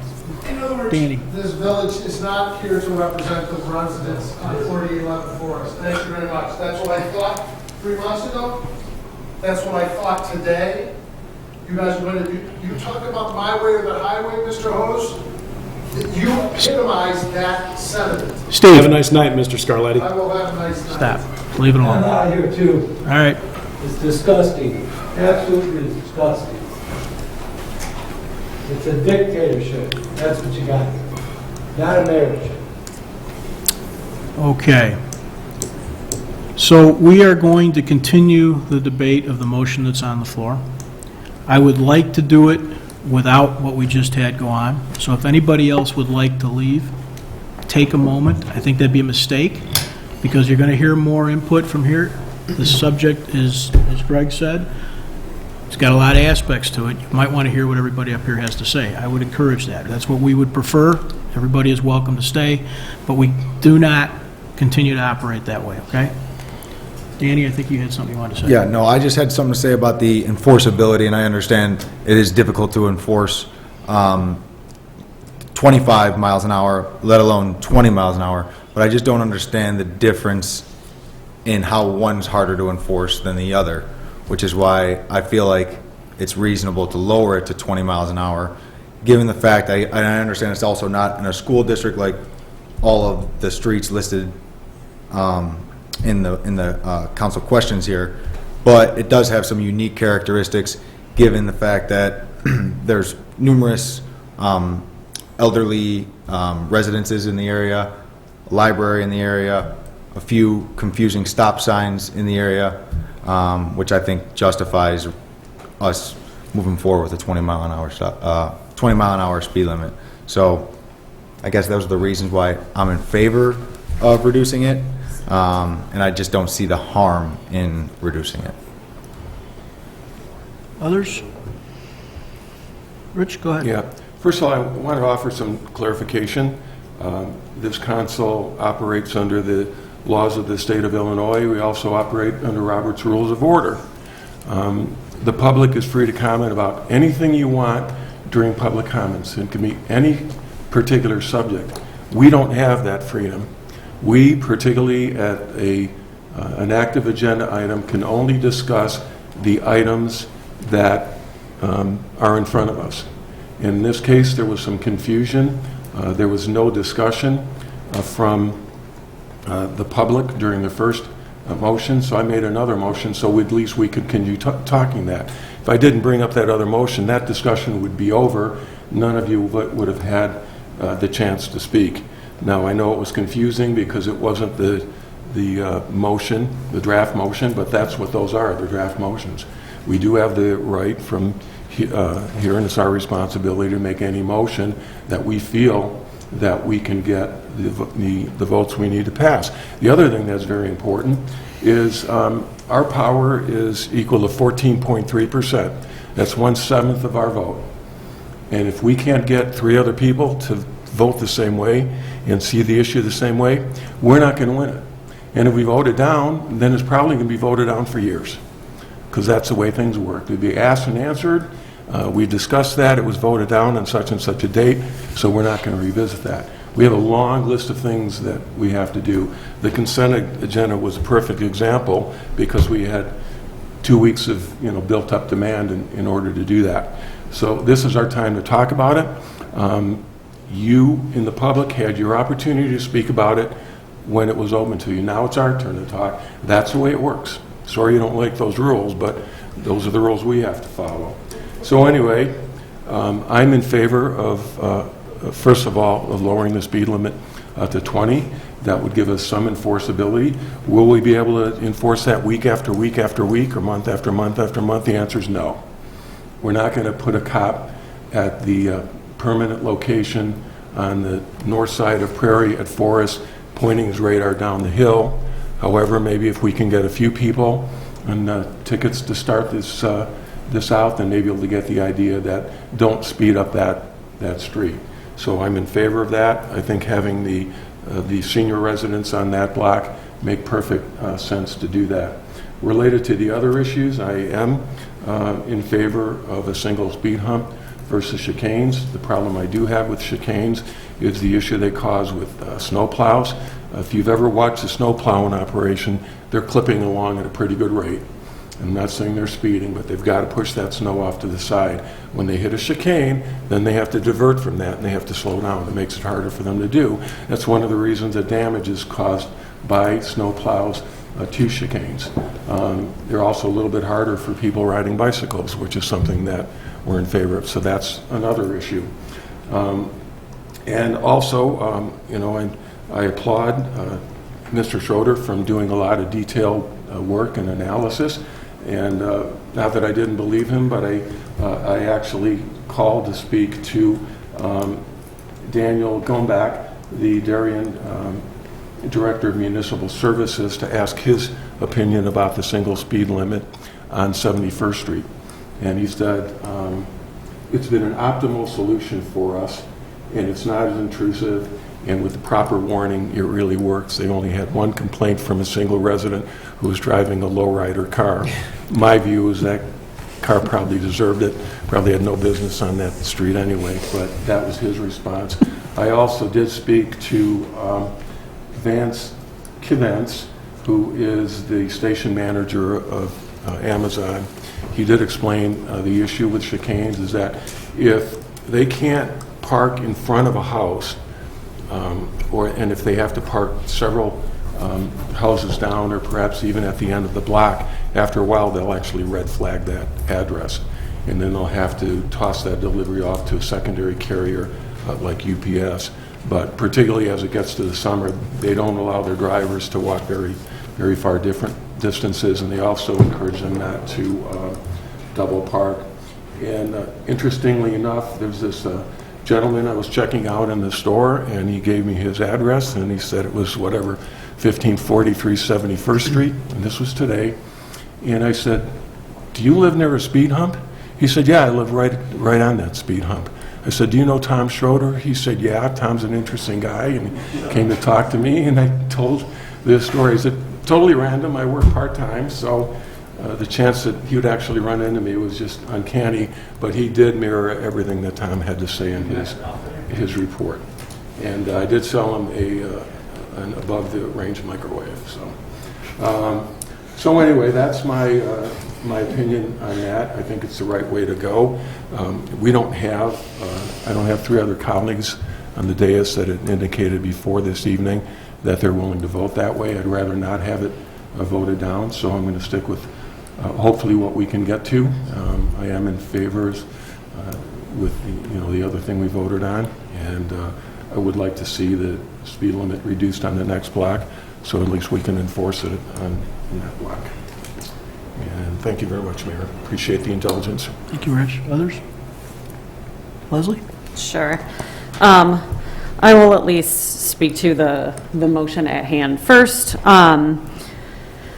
I can support dropping the speed limit to 20, simply because of the combination of the fact that there are, and the elderly residences, the library, and kind of some of these issues with some multifamily residents kind of tucked in there.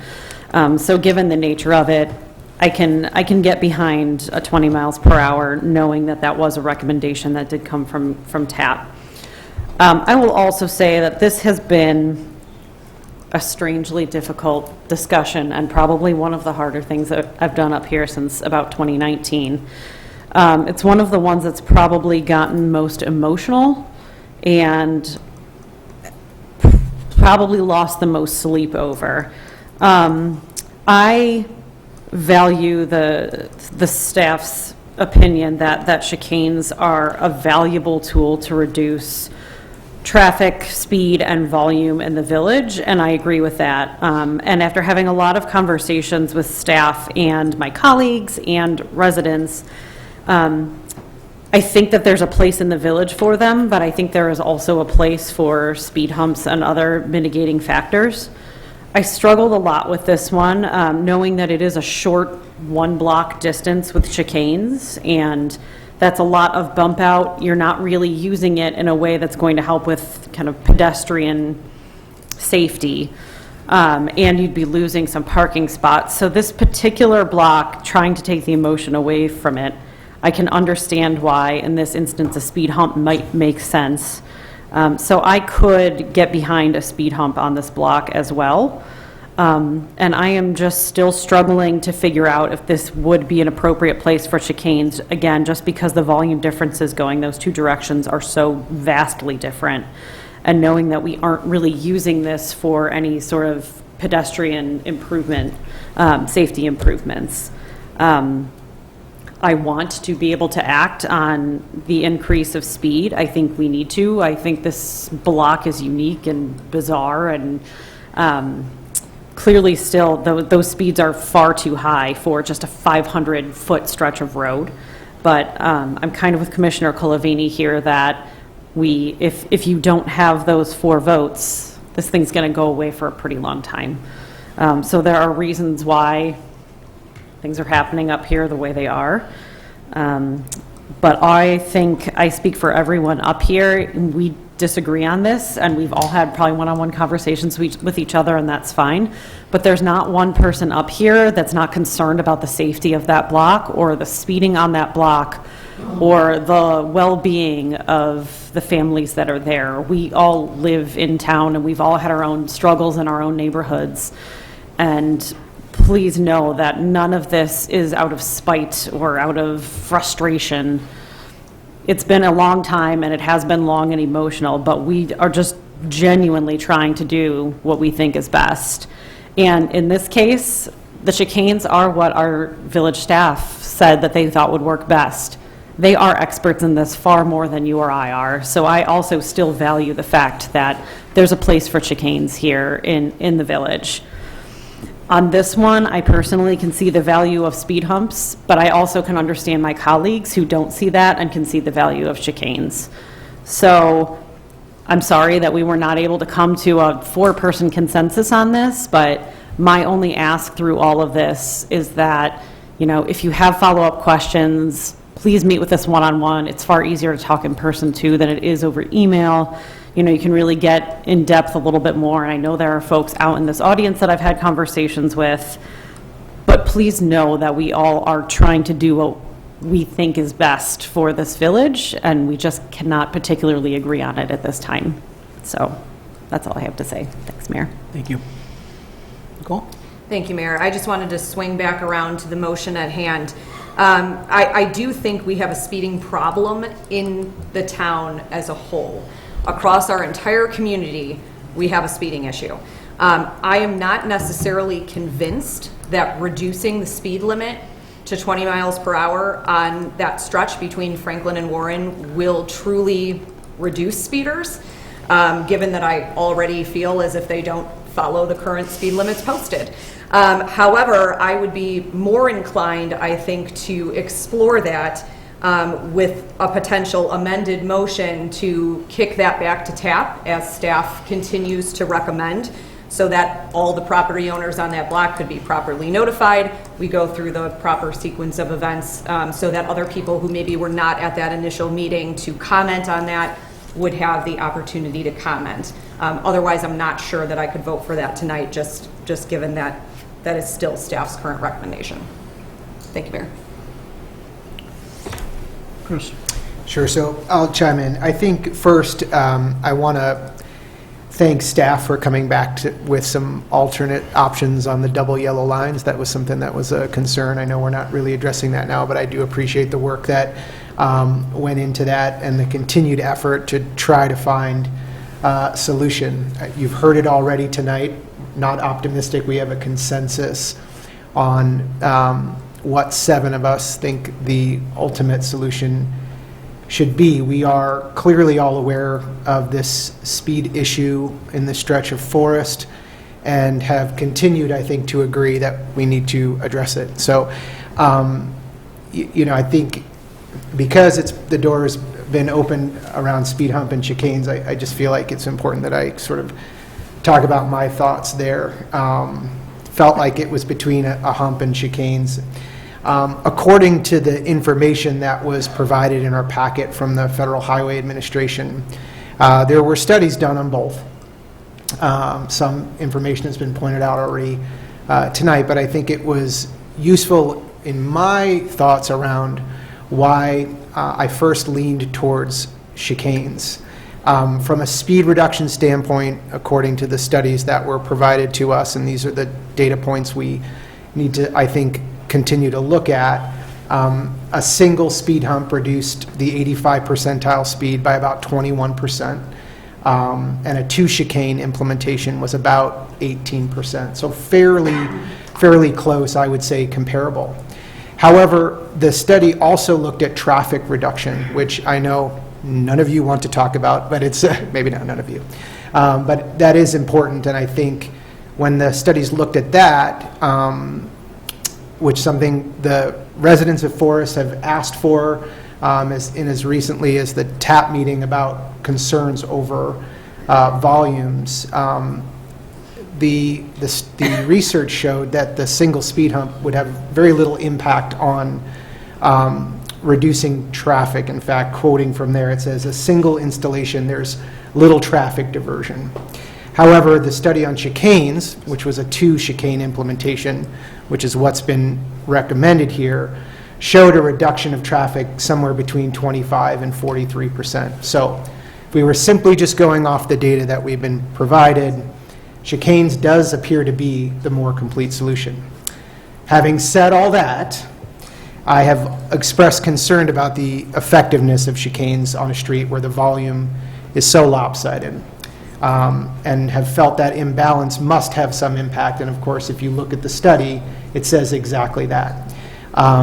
Because you're not reducing the you're reducing the traffic calming effort because there aren't as many oncoming cars. That was fairly clear to me early on. I think supported by this as well.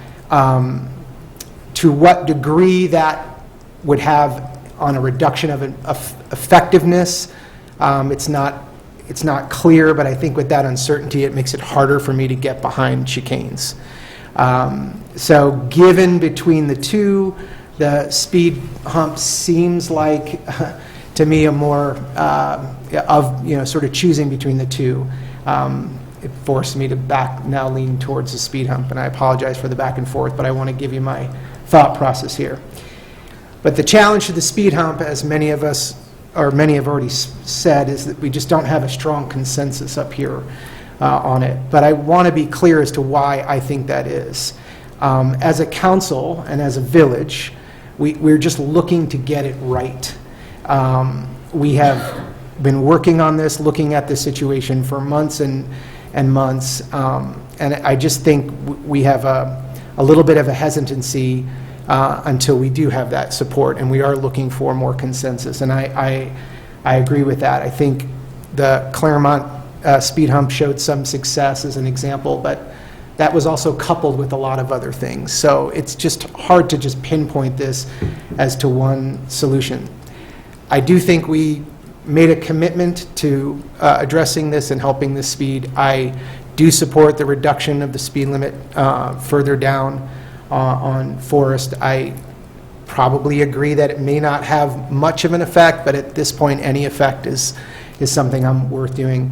What I would like, though, is to agree to measure it.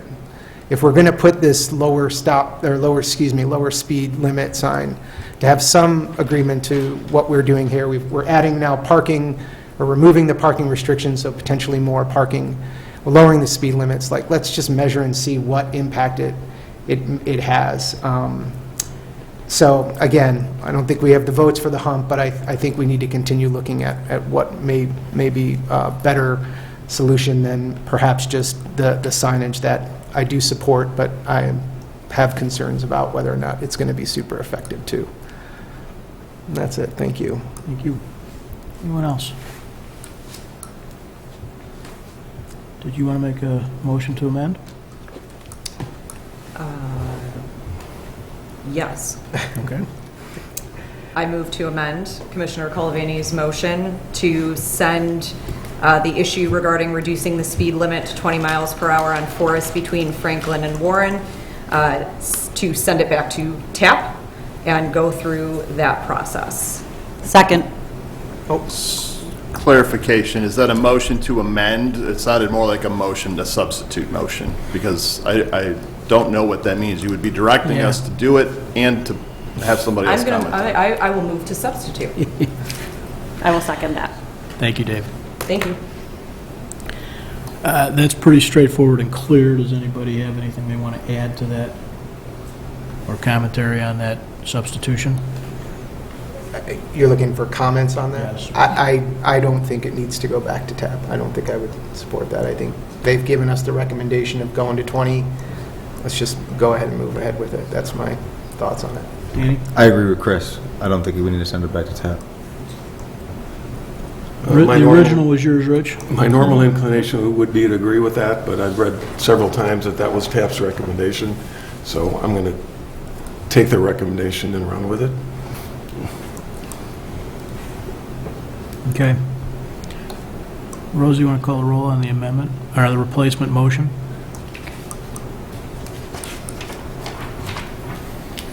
Commissioner Wallace? Nay. Wait. Whoa. This is my substitution. Yes. I apologize.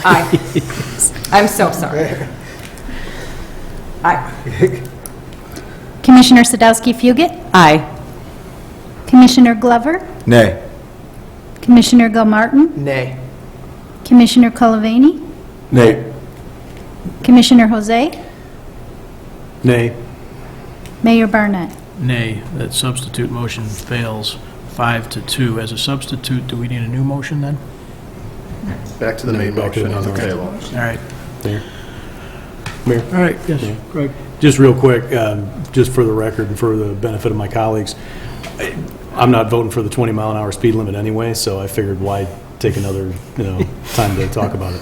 I think everybody up here knows what they think, and I think everybody's in the audience has their minds made up. Might as well rip the Band-Aid off. Thank you, Mayor. Thank you. Rosa, please call the roll on this one. Commissioner Colavani? Aye. Commissioner Glover? Aye. Commissioner Gilmartin? Aye. Commissioner Sadowski Fugit? Aye. Commissioner Wallace? Nay. Commissioner Jose? Nay. Mayor Barnett? Aye. That motion passes 5-2. Okay. Let me just, before we ask if there's any other motions on this subject matter, what you all experienced here is the process. And my colleagues have done as good a job as I can do explaining some of the challenges that we're up against and how this process works. But it hasn't been a great process to this point in how we've interacted as people, as neighbors, as residents. I don't know how it got to that point. If I'm to blame for it, I'll take some of it. But I'd like everybody to think through whether this is the way a community interacts about a decision that isn't straightforward. Most of the decisions we make have multiple opinions. We hear about them all the time. We hear about them in staff reports, we hear about them at TAP meetings, we hear about them when we're sitting at Pierce Tavern with a cocktail. That's what we have, are multiple opinions and differing opinions. There is not a person in this room who is hoping for a bad outcome for a neighborhood. Not one. Just not one. So as we go forward on whatever subject, whether it's additional conversation down the road with Forrest or the next subject that doesn't have unanimous opinion behind it, everybody try and keep that in mind. We've heard things about predetermined outcomes. We heard rants about dictatorships. It's all on display. It's clearly not the case. This is just 7 residents that are your neighbors, friends. They're trying to do a good job. And so I'm asking people to try and keep that in their mind. Are there any other motions on this subject before we move on? Dave, you had a question or clarification? Just clarification. We just witnessed the council give staff direction on 2 motions. One to make changes to parking restrictions, the other to make changes to speed limits. Those do require ordinances to be official.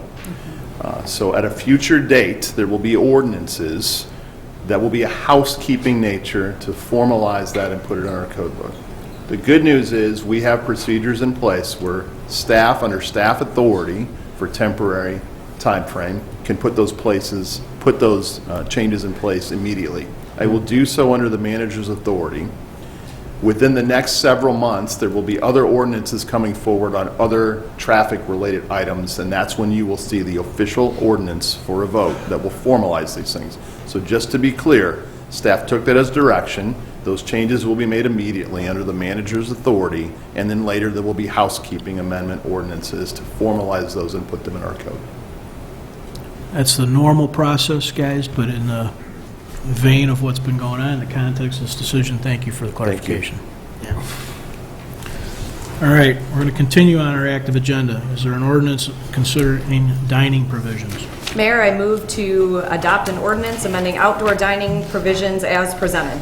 Second. Are there any comments or questions from the audience on outdoor dining provisions? Seeing none. Council comments or questions? Greg? Thank you, Mayor. This is the first time, I think, since I've been in this chair that there have been multiple items on the active agenda, and I'm not making the motion on most of them. I'm going to vote against this one and the next one. Outdoor dining's fantastic. I love it. And I think it's been a wonderful thing for our village. Not a big fan of the tents, as everybody knows. I have struggled with this one a bit, but at the end of the day, without being able to really legislate what it is that I think a good tent looks like, and hoping that we move more in the vein of something more permanent in terms of how we deal with where outdoor dining is located. Both, and I've talked about it in terms of structures, and that's not necessarily, I'm sort of shorthanding it. I'm thinking about it both in terms of what the roof might look like. I'm thinking about it in terms of what the patio area might look like. I love the idea of outdoor dining, but I don't necessarily want it to take the format of putting up a bunch of cement around and a relatively inexpensive tent you might pick up at Home Depot or something. I want something that's more aesthetically pleasing. That's probably about as well as I can articulate it, so I'll stop there. Thank you, Mary. Thank you, Greg. Others, comments, questions on this one? Yeah. Chris, go ahead. Do we have codes in terms of how sturdy or? Yes. Okay. So there are already standards somewhat in place. I know it's not aesthetic as probably you were looking for, but just in terms of how sturdy they are Yes, and to safe. ensure structural rigidity, resilience to inclement weather, exiting, et cetera. Yes, fire and life safety codes. Okay. Thank you. Rich, And another please. clarifying question. This is just for one more season of this. It's not permanent, correct? This would be permanent. This would be permanent in the ordinance. So for this point on, from outdoor dining, we'll always have these? Or until the council amends it. Until we repeal it. So we'll have to come back to this in the future. No, we don't have to come back. It depends on what you bring up on new business, Rich. Using "we" a little loosely there. Clear, everybody clear? Yeah. Yeah. Any other questions or comments? Rosa, would you please call the roll? Commissioner Wallace? Aye. Commissioner Sadowski-Fugit? Aye. Commissioner Glover? Aye. Commissioner Gilmartin? Aye. Commissioner Colavani? Aye. Commissioner Jose? Nay. Mayor Barnett? Aye, that motion passes 6-1. Is there a motion concerning building and fire code temporary structures? Mayor, I move to adopt an ordinance amending certain international building and fire codes as presented. Second. Any audience comments or questions on this? Council questions or comments? Greg, please. Real quick, Mayor, since I don't like the tents, I don't want them up longer. Thank you. It's got to be an inappropriate joke. I could wave at Mr. Jose here, but I won't. Just for clarification, the previous ordinance allowed for some outdoor structures. This ordinance allows for their staying up over a certain period of time to be extended. They're related ordinances. So. Rosa, please call the roll. Commissioner Wallace? Aye. Commissioner Sadowski-Fugit? Aye. Commissioner Glover? Aye. Commissioner Gilmartin? Aye. Commissioner Colavani? Aye. Commissioner Jose? Nay. Mayor Barnett? Aye, that too passes 6-1. That is the end of our active agenda for the night. On to item 9 on our agenda, which is our first reading. This is the portion of the meeting where we take up subjects we do not plan to take formal action on tonight. Some of these are up again, others are new.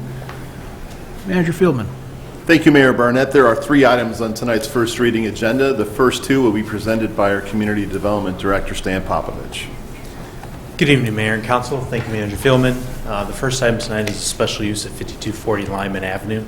The property is located just to the southeast of downtown, south of this building on Lyman Avenue, between Maple Avenue and Randall Street on the west side. The property owner owns 2 lots of record. A single-family home is located on the northern lot of record, and a vacant lot that is currently green space, 5240 Lyman, on the southern lot. The petitioner is proposing to install a sports court in this location. As you're aware, a sports court or any accessory structure on a lot without a principal structure first requires a special use. As such, the petitioner is requesting a special use to build the sports court in that location. The court would be compliant with setback and other zoning regulations as well. With regard to the comprehensive plan, this area is single-family detached. Accessory uses such as a sports court are consistent with the principal use, and accessory uses are complementary of residential uses. The Plan Commission found that the standards for approval for a special use were met at their March 7th meeting, and they recommended approval of the petition.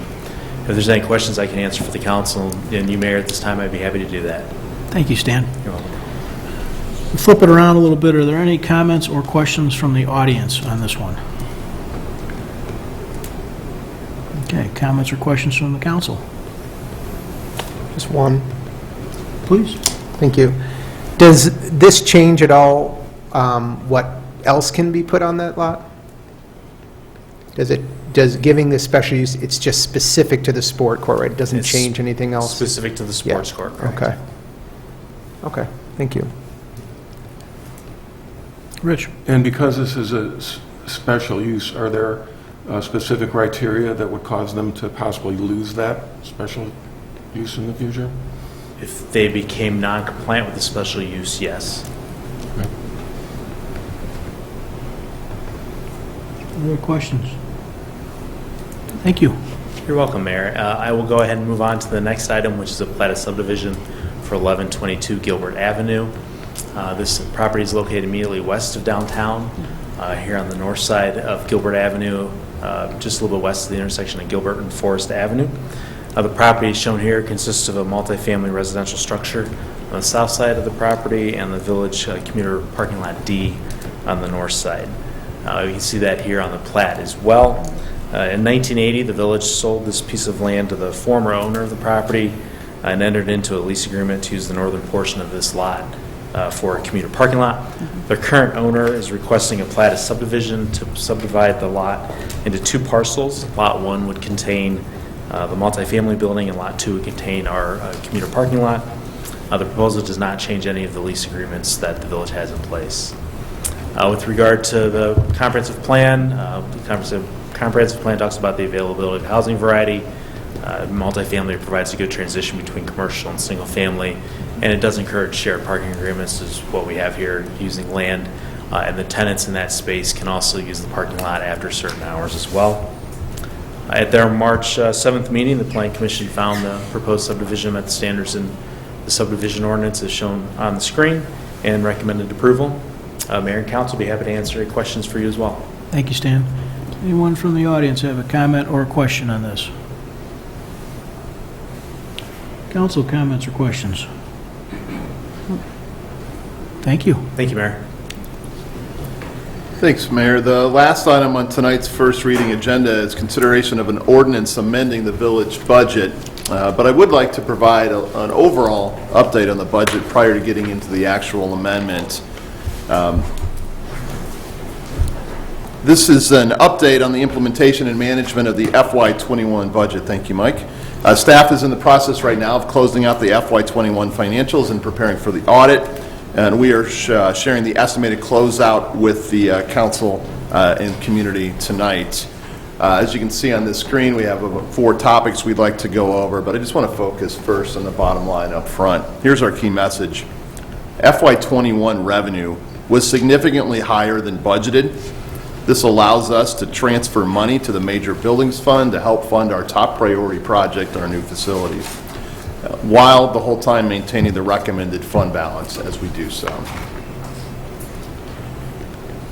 The FY21 budget was prepared in late summer of 2020, a long time ago. The economic uncertainty present at that time made it difficult to project revenues. To address the issue, the FY21 budget was prepared under the assumption that the whole year's worth of revenues would perform in a manner similar to that they were performing in the third quarter of 20. The budget document actually notes that actual revenue performance would vary and that the village would actively monitor revenue performance and make adjustments to the budget as more information becomes available. You may recall we gave a report on this in May of this year.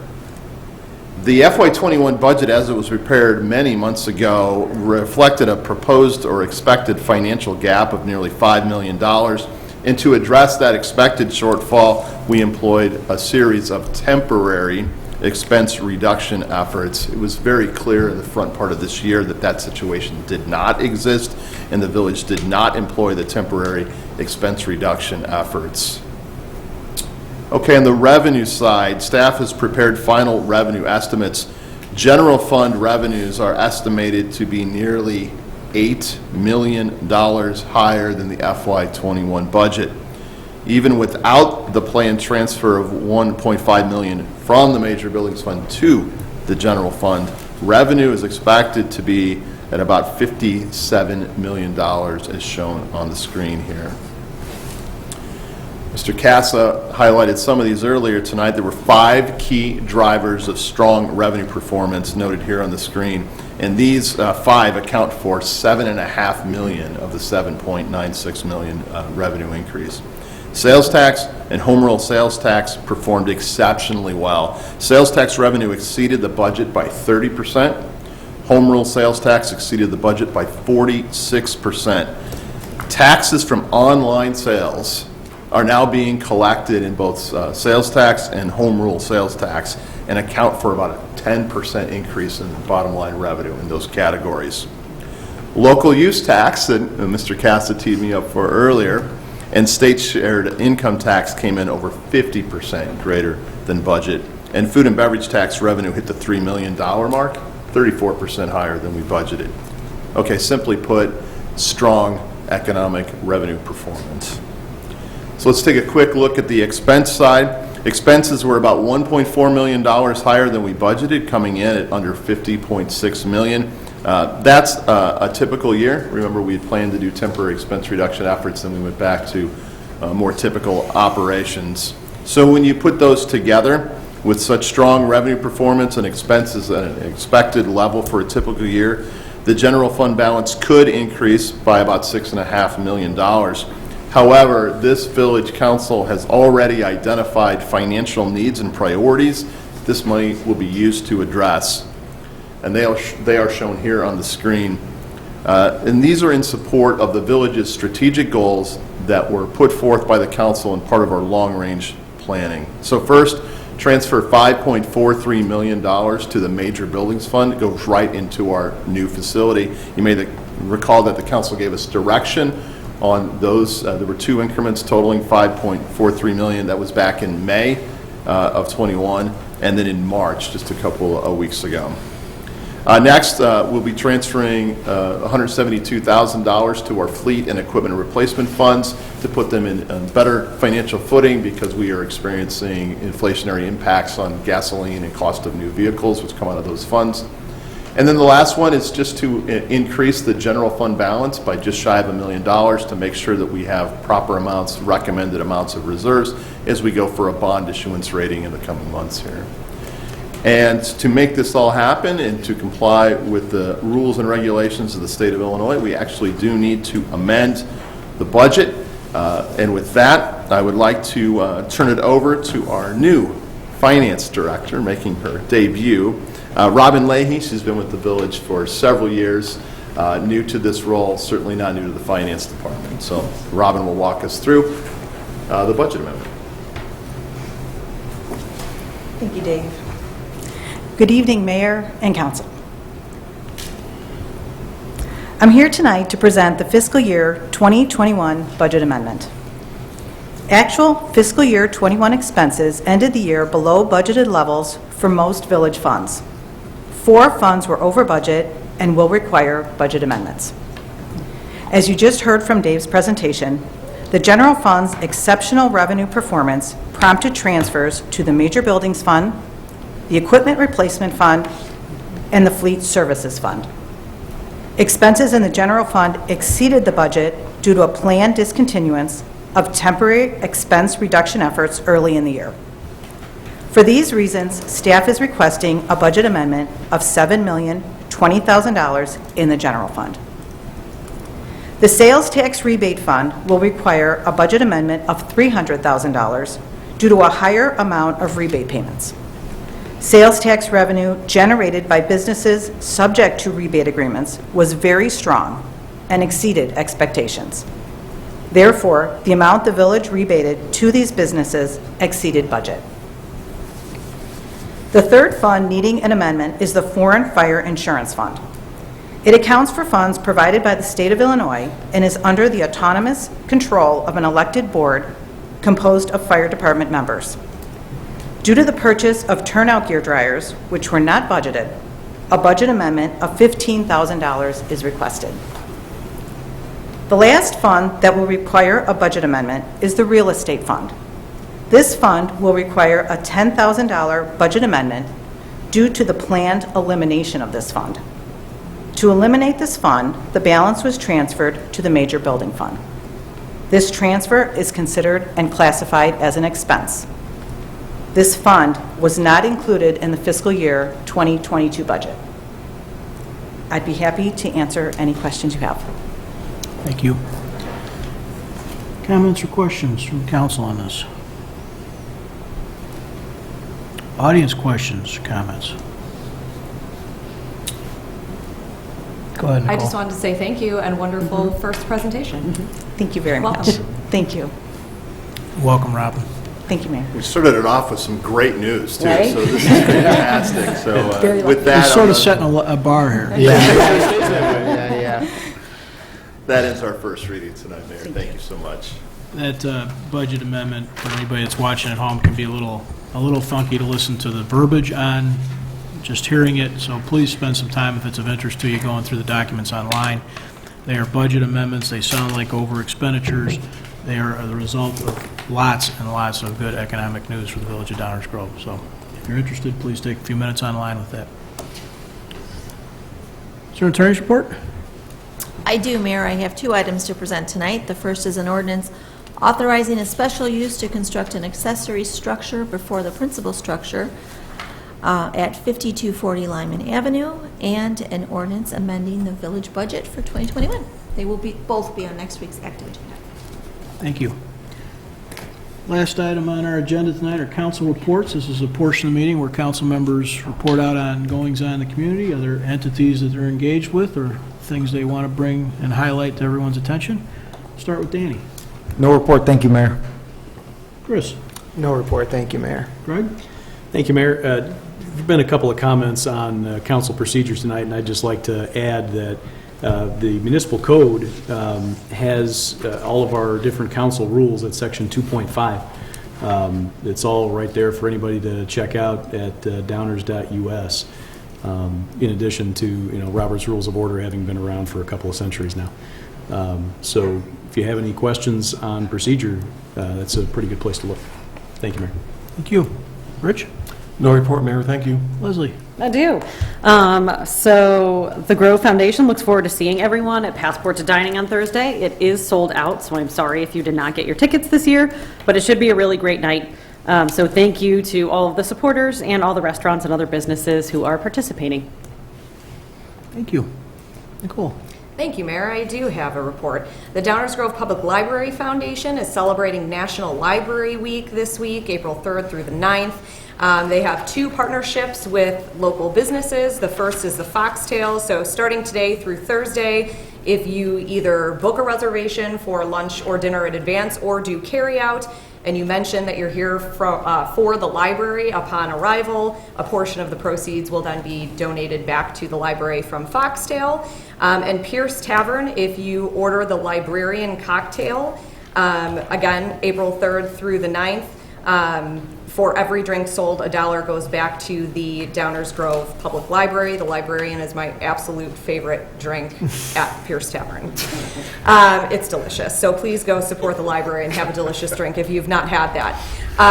And our wine walk is back. Very exciting. Thursday, April 28th, from 5 o'clock to 8:30. You can purchase tickets at downtowndg.org.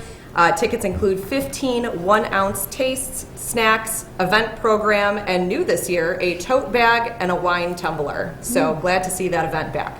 Thank you, Mayor. Thank you. Is there a motion to adjourn? Mayor, I move to adjourn. Second. All those in favor say aye. Aye. Opposed? We are adjourned. Thank you all, and good night. You know what?